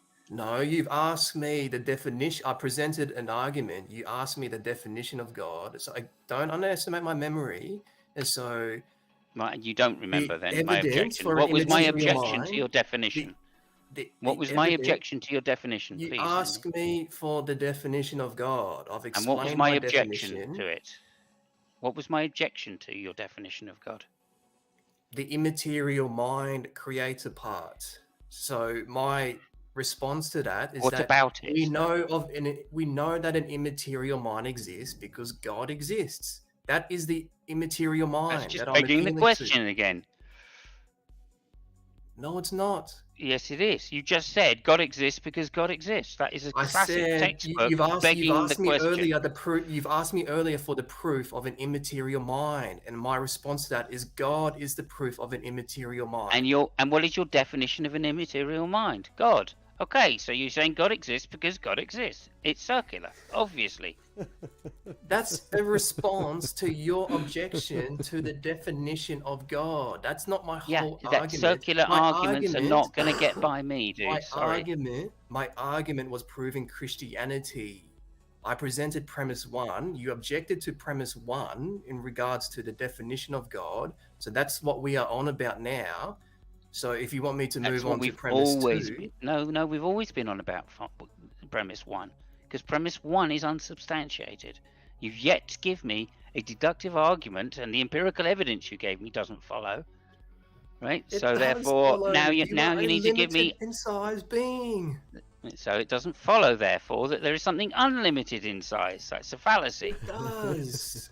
There are No, it many doesn't. reasons. I've given you one example, because for God to be eternal, he has to have unlimited power to be But the that's part sustainer of your of himself. definition for God. So it's circular. I'm giving you an So now your example of your your objection. deductive argument doesn't work. Neither does your inductive argument work. They're both fallacious. Again, because you are limited in size, the stuff around you is contingent on an unlimited in size being. That doesn't follow. It That's is a God. non sequitur. It does follow. No, it doesn't follow. Could you please give me the inference rule that you're using to get to that conclusion? You've already agreed that you are a limited in size being, so that's the evidence. That's not evidence. My goodness, that is not evidence. In fact, if anything, it's evidence against the claim. You are not God. In other words, you are not an unlimited in size being. Therefore, you are a limited in size being contingent on God, who is unlimited in size. That's your claim, but you still have yet to demonstrate it. I've already demonstrated it, because you are not God, as God would not. Well, firstly, Right. God will not argue his own existence. So you cannot be God. You are not absolute perfection. Therefore, you are a limited in size being contingent on God, who is unlimited in size. And there you go again. Wait, That same old fallacy. Are we trying to make the argument that we need a non-contingent being here is necessary? I think He that's seems where- to be going towards that, but he's not saying it. So until he actually says it, I'm not going to think that he's saying that. Until then, he's just defining God into existence. the principle of sufficient reason whole thing, right? I don't know. Maybe he's implying that, but he's not saying it. Or you could argue that God is the necessary being, or I actually find the non-contingency of God necessary to be a rather good argument, in the sense that if you feel like you need a ground, there's got to be something non-contingent for existence to exist, or whatever. And so that idea is God, and then you could describe why that is God. Right. No, I don't think that's a great argument myself, Jamie, but we can talk about it It another is, time because if you want. God is an uncaused cause. He's an Oh my unmoved God. mover. I'll go with Right. it, Seamus. Go, So go, that's a, Seamus. that's a Go. yeah. That's a contradiction, right there. It's Unmoved not a mover. It is a contradiction. You're just making contradiction. these claims without substantiating He's them. making claims. Unmoved mover is a contradiction. It's not. Why is that a contradiction? You have the ability to move on your own without the assistance of an external particular. So if you extrapolate that knowledge back to God, God has to be an uncaused cause. It's because an infinite regress of causal affairs is contradictory. There. Now infinite- that's what I was waiting for. So Because- could you give me the argument that? Could you give me the contradiction of an infinite regress, please? Well, firstly, the concept of an infinite regress is a contradiction in terms, because infinite implies independence.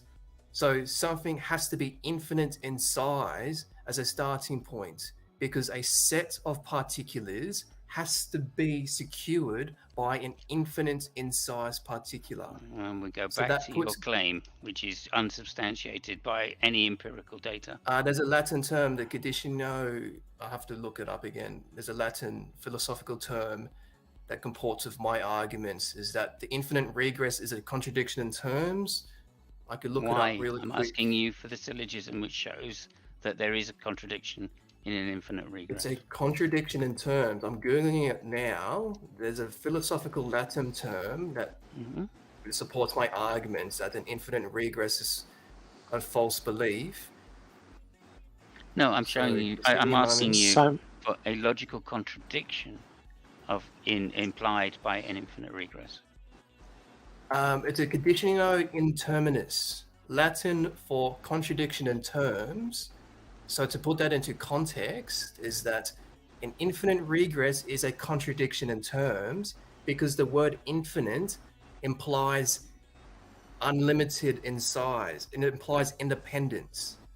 So you can't have a causal chain of multiple particulars, because by default you need an unlimited in size particular who is Again, an uncaused cause.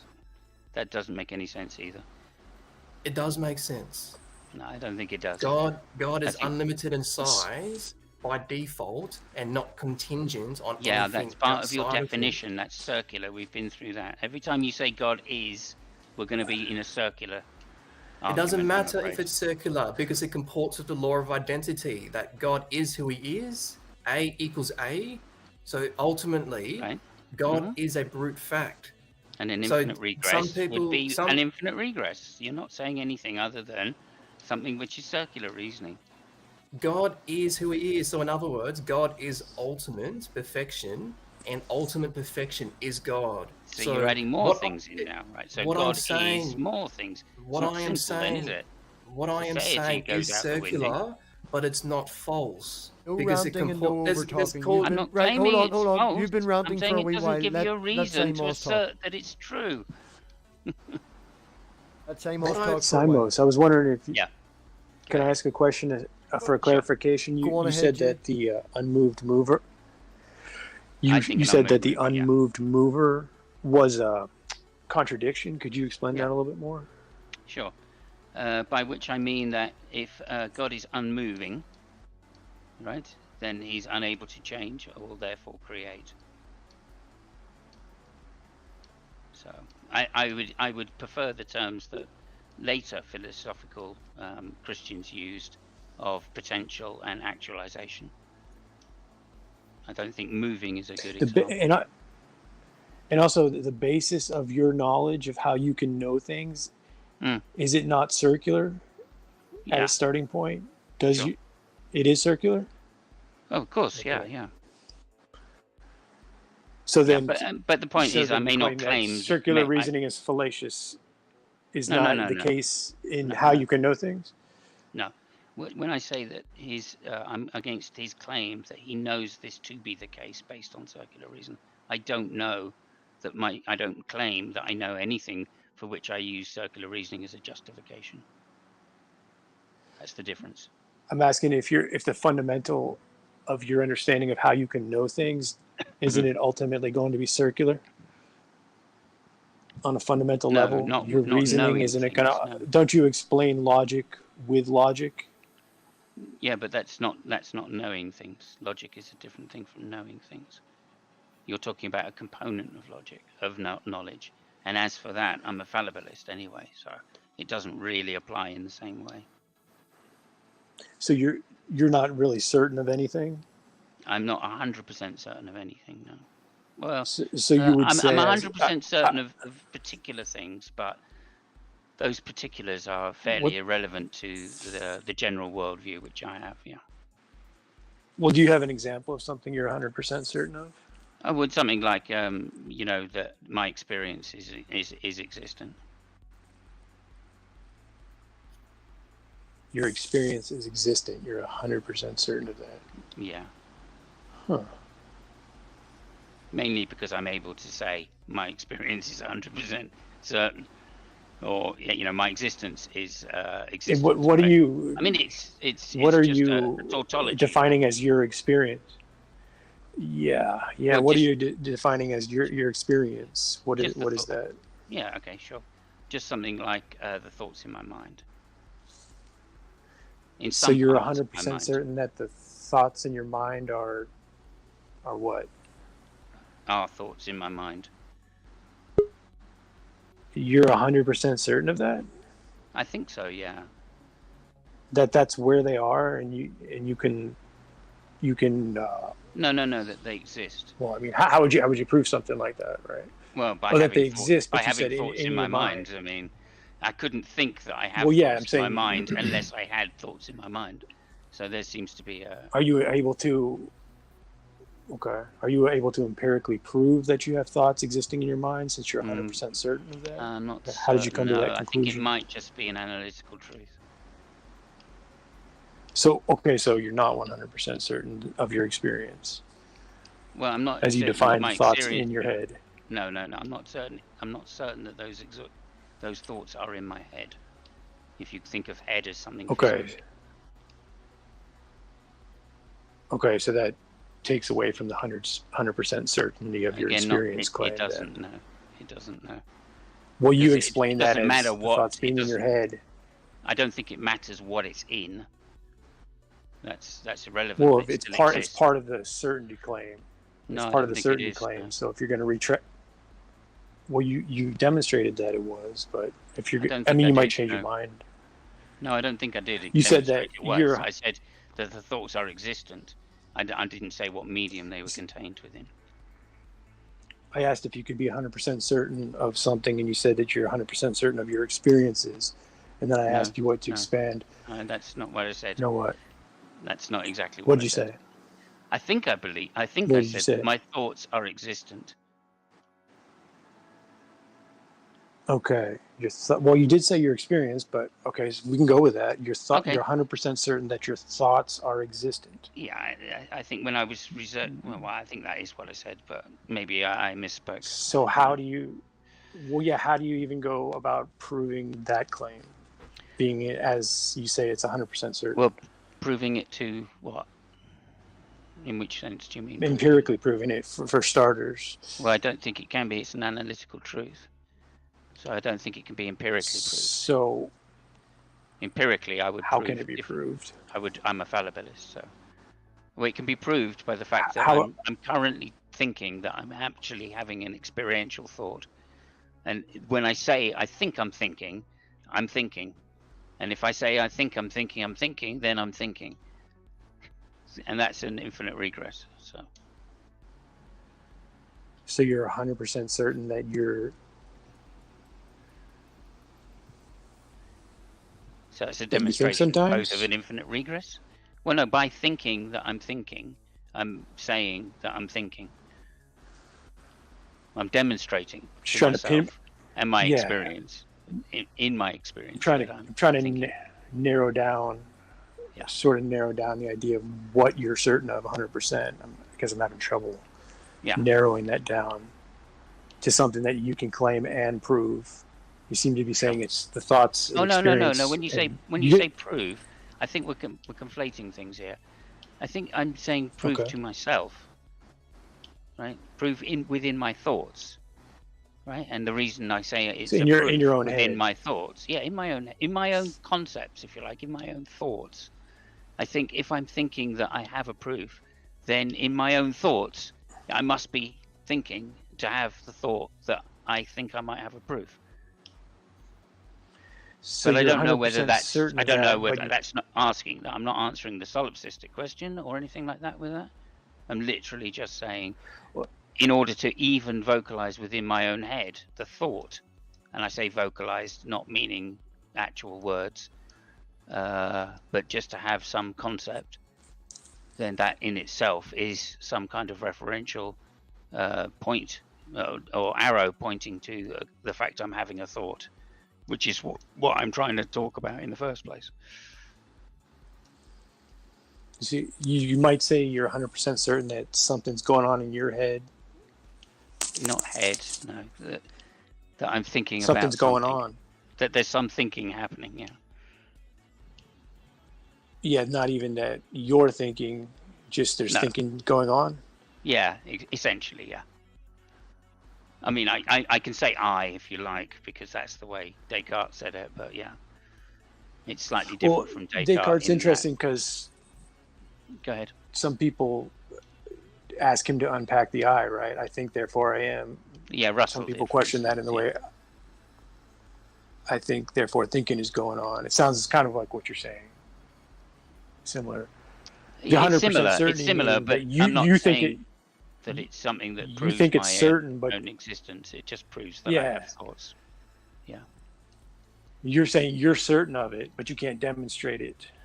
I couldn't demonstrate it to somebody else. Yeah. Okay. Again, it's what one of the things I do accept about Christian revelation is that it's necessarily first person, right? But that doesn't discount it from being a reason and a reasonable belief system. Right? If somebody comes to me and said, I've had an experience of Jesus, okay, I can't say, no, you haven't, that's impossible, right? And I would never say that a Christian who says that to me is being unreasonable, because it's their experience, right? So this is one of the things which Okay. I think I'm doing the same thing in effect, but except I'm doing it on a much more limited basis because I'm saying that personal experience is necessarily an experience, which is within my own thoughts, and that's as far as I can get. I have no answer to solipsism in the sense of a demonstrable answer that other minds exist. All I know is my mind exists, and by mind I mean thoughts.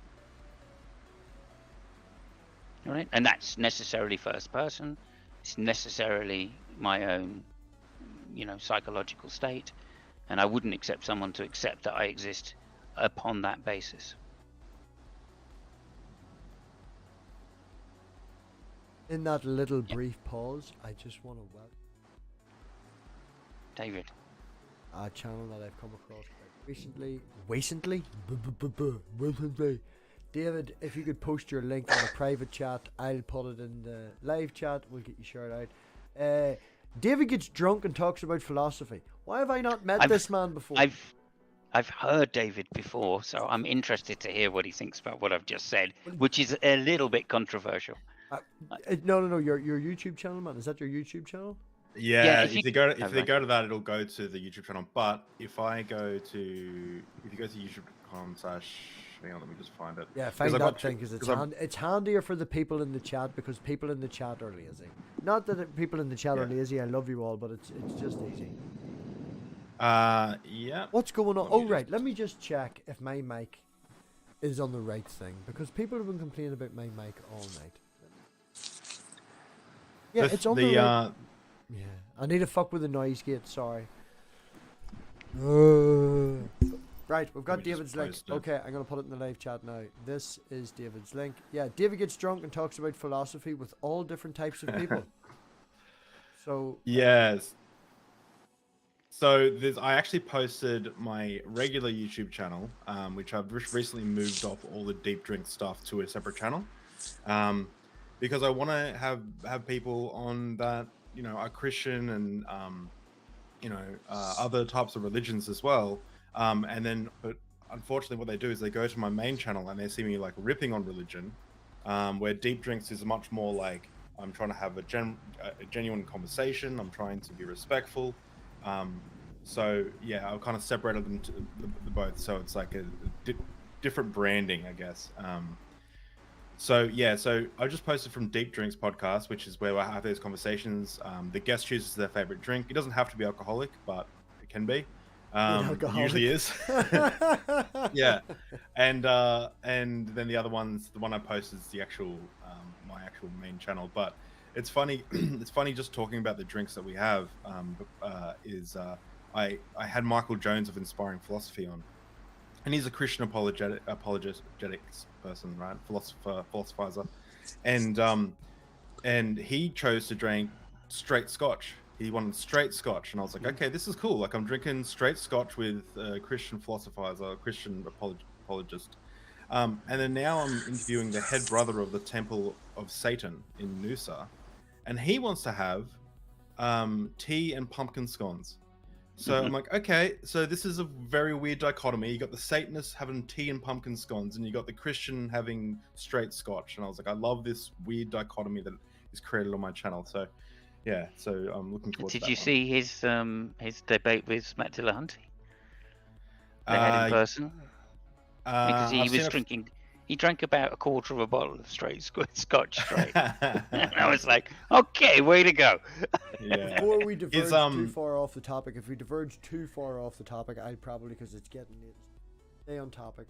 Yeah. If David has anything, I know David just woke up like 20 minutes ago or whatever.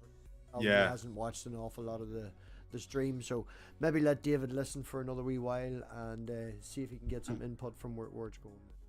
Unless you had something to say on Descartes' dictum. I did have one question about that, and maybe you've already answered it, but I'll just ask.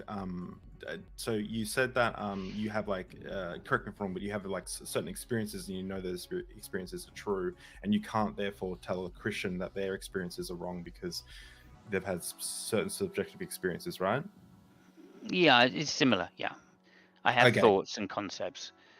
That's what my claim is, and those I know recognize those thoughts and concepts are necessarily first person. So when somebody brings to me, I've had a first person experience.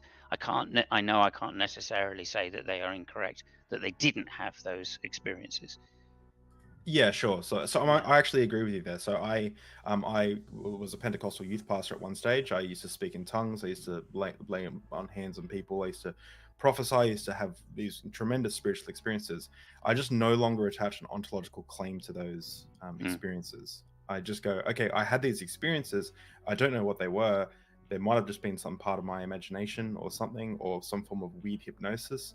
Maybe it was an emotional illusion. How do you feel about that you can't make ontological claims from those experiences? I would tend to agree myself. Jay, what would you think? Yeah, I think I was gathering that you were driving there, that we have a Christian and atheist have a similar experience, but the theist would add an extra step. That's where I was going with it. Yeah. Oh, I don't think there's any justification to say more than we've had an experience, i.e. some kind of thought. I believe personally, and this is just an opinion thing, that it just comes down to, I can't tell you even what medium I've had the thought in. That doesn't... Well, yeah, I'm interested in... I'm sorry. No, go ahead. I'm interested in what David was saying there, having been part of spiritual experiences within theistic groups and having now converted to atheism. That's interesting to analyze it to that level. So I actually subscribe to your channel. I'll check it out for sure. Thank you. How long were you involved with the church groups, or what did you say? Well, I had, most of this is on my YouTube channel, but I had a spiritual experience, or like some sort of an experience at a youth group. I kind of grew up Christian, had an experience in a youth group when I was about 16, and I think I was involved in the church and became the youth pastor. I went through ministry college and at about 19 and became the youth pastor shortly after that, and then lost the job of a youth pastor because of some ministry, like leadership-based stuff. Nothing like I didn't do anything wrong. And then probably I was a Christian for another couple of years after that. So 6, 7, 8 years, I would say. You started feeling like the experiences you were having, you were adding an extra step or making an ontological claim that you couldn't justify at some point? So I guess I had... So I had my stepmom started getting involved in like Eastern religions. Like she was always interested in like Eastern religions. I don't know what religion it was, but she went to some sort of prayer ceremony where they were praying over something that was happening in Tibet at the time. I think maybe I might have got that wrong, but essentially she came back and she told me this experience they had, and she said that they were all falling on the floor laughing, and they were blessing each other, and they were like she said it was this feeling of euphoria, and it was like chaos, and like people were acting like they were drunk, and it sounded exactly like what I was experiencing at youth group. And I was attaching a truth claim to mine that Christianity was true, and she was attaching a truth claim to hers that her Eastern religions were true. And I realized that at the time I was like, wow, these demons are getting crafty. But now I look back at that and go, okay, well, I understand that other religions have other experiences, and they try to draw ontological claims from those experiences, and I don't think that they're justified. So then I had to go, okay, well, if they're not justified, how do I justify my worldview? And that got me to start investigating like epistemology, philosophy. How do we know what we know? How can I justify my beliefs? And even though it hurt a lot, I determined that I could no longer justify the beliefs I had in God. I see. And that was how long ago? When you decided that? Probably about, I don't know. Probably there was never like a moment, right? But I guess when was the same-sex marriage plebiscite in Australia? Because that was a big turning point for me. Probably around 2017, maybe. Fairly recently, I guess, 5 years ago. Yeah. And then obviously, like I've been watching, yeah. So it's about 2017, 2018 is probably when I would start calling myself an agnostic atheist. I'm still not out to a lot of people in our family and stuff because it would break their heart. So I just kind of just don't touch the subject with them. But I decided to create a YouTube channel because I wanted to get involved in the conversations that I was essentially having in my head when I would listen and watch people. I'd go, oh, I'd say this and stuff. So I decided to create a YouTube channel so I can get involved in the conversations.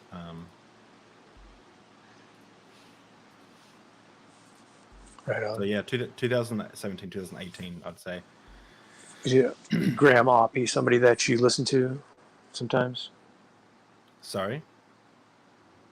Is Graham Oppie somebody you listen to sometimes? Professor Oppie? Oh, no, I haven't. I don't know who that is. Oh, sorry. really? Oh, he's very good. Yeah. Oh, check him out. One of the Yeah, foremost. seconds, I'll do that. One of the foremost philosophers of religion. Oh, Right, interesting. The very He's- first he's an thing, atheist. whenever I typed in Graham Oppie, the very first thing that came up was the Babylon Project, which I've talked to a couple of times, but never had a. And he talked to Graham Oppie less than 2 weeks ago. Quite a Graham recent Oppie. one.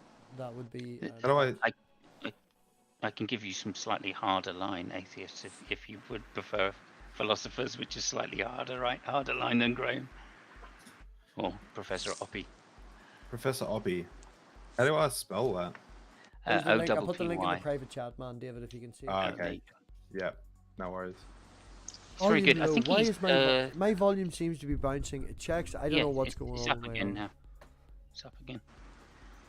Yeah. I think Hey he guys, might I've be actually got a. Kiwi. I'm not certain. But Yeah, no, that's cool, Jay. You've been on for a guys, while. I've actually got. Yeah, I get you. I got to get going, but MathPig, I really appreciate it. Enjoyed it.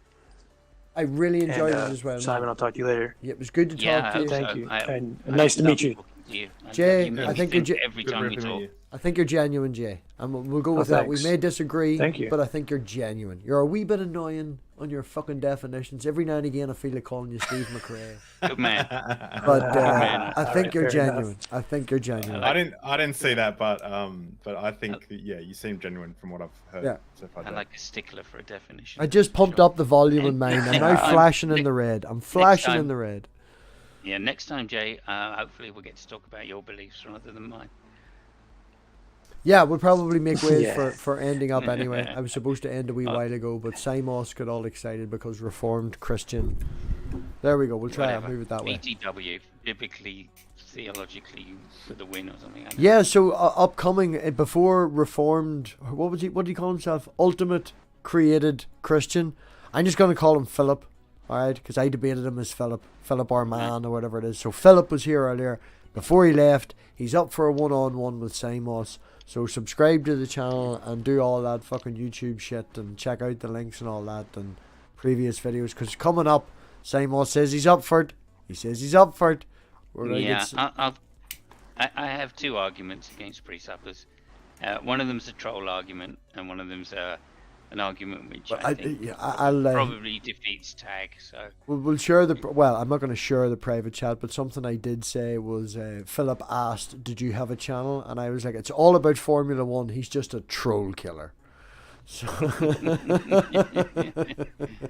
no, I have my own channel, which is a games channel now, and now I have this other channel which you've posted, which is Fabio and Funk, and that's our Formula One channel. So if you're into motor racing and Formula One, please subscribe to Fabio and Funk. We've just started fresh, and hopefully we want to get it monetized. So Geo's helped out with the graphics and stuff and all. If you're still using that, and it's a killer intro. It's a fucking killer intro. Shout out for Geo for helping out so many people in the community. Recently, shout 420. out for Geo. We don't use that intro anymore. But Okay, shout out to Geo. anyway. Fucking make a new one for him. But yeah. There you go. No, thank you, Jay. I really enjoyed talking to you. You make me think a lot, so I appreciate that. Oh, cool. I enjoyed it too. Nice to meet you, David. And again, thank you, MathPig. I'll talk to you guys later. Appreciate it, Take Jay. care. See you in Miles. Yeah, we'll probably end up rounding up. David, I'm hoping to set up an interview with. It's always good to jump in with a panel and get to know them and a wee bit of drives interest and a bit of a what the fuck is going on here you know, so you get an idea of what we're doing and what we're talking about. So, yeah, as I say, David's channel is called what again, David? Drunken and Talking, or Deep Drinks Podcast. But if they go to, I'll post a link again to my channel. They can see the links there. Everything is there. Perfect. All of them there. That XYZ one, it's in the chat. It's posted there. I'll say I'll remember to put it in the description, but I won't. So your best bet is to say something in the live chat, and I'll give you moderator status, man. You can post it yourself. Samos has already done the Formula 1 thing. Yeah, Tuesday this week, we're hoping to get Richard back. His internet crashed. Something happened at the house that we're doing some building work or whatever. But on Tuesday, Revelations. I've got a new intro sitting there. There's 3 fucking weeks that I'm dying to share with everybody that I can't because I'm worried about the copyright music. And I don't want to post it and get it not allowed to use it. So I'm going to use it for its purpose, which is the opening. So hopefully this Tuesday, Richard's internet will be working and we'll get to talk about how God is an alien and how Jesus walks amongst us. And yeah. Wow. That sounds fucking awesome. Man, I got Richard. Richard actually. Richard is awesome. Richard got a lift from the Antichrist, and he didn't realize who it was until he was halfway through the fucking thumb of the lift. I even got him facial recognition software so he could make me up a representation of it, and I'll post in the private chat who it looks like. Right, it's somebody in the community. It's a fucking spitting image for somebody in the community, right? And he said that this person has a bit of money and a decent car and shit like that. So I was like, spitting image, right? But yeah, come by on a Tuesday. We're going through Revelations at the minute. It's the 4th series. We've done lots of stuff, David. We've done David and Goliath, and we've also done the Book of Gilgamesh and lots of stuff. It's good crack. Me and Richard have a nice rapport where we can tell each other to fuck away off and get angry, but at the end of the stream we always make up because we're like brothers, you know. So very honest, is straight to the point, and we completely disagree with each other. That's awesome. Yeah. Okay. Other than that, people, thanks very much. Maybe check out Wildheart's channel. He may be probably streaming. He's over on Brett Keen's at the minute, trying to get brought on because Kent Hoven's on, so he can just go, "You're a cunt, Kent Hoven," and get kicked. Fucking, are you talking about Mr. Kent Hoven? Mr. Kent Hoven is on Brett Keen's channel at the minute, and Wildheart left here to go over there to try and get on to Brett Keen's so he could tell Kent Hoven he's a cunt.